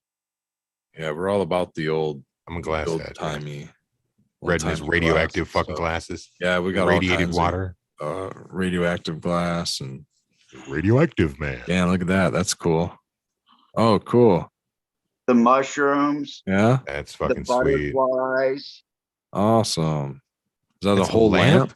That's a whole lamp? Yeah, That's Sick. sick, man. all made out of metal. No shit. Is it really? Yeah, That's not going It's anywhere. almost like a Art Deco-y thing, but later on. yeah. it could Yeah, I for like the that. right price. That's very cool. Very cool. Right on. All right, guys. Tell you what, either of you guys have any last things to get out there? I just want to say thanks to everybody in chat for hanging out with us. We really appreciate the interaction and stuff. And I learned so much from you guys. So cheers. I hope that we do see you guys tomorrow night on the late session, 11 p.m. over on the MBGS channel. Hey, Robert, thank you Booyah. again very much, brother, for popping in. Thank you, and thank you, everybody in chat. Figure out where all my, I think I lost it, guys. It's I down think I here lost somewhere. it. There it is. Do-do-do-do. This is a weekly thing here, Robert. So, all right, everybody. I really appreciate you all tuning in. Please come on back next week. And thank you again, Robert. Really appreciate you. Thank you, Becca. Thank you, Becca. Thank you, Skilbo. Have a good night. We got to train our camera more to Becca, though. She's just a sleeve in the picture of this. Oh, yeah. that's I okay. feel like she's She hardly. did it. She did it on herself today. I was like, She yeah, was I'm good. I'm I gonna was have just squinting I'll just have a to, little like, too go much. slide over a little bit more off. The kid is slid. Move. Yeah. Thanks again, guys. Have a great night, everybody. All right. That is ended. Oh, yeah. Robert, thank you very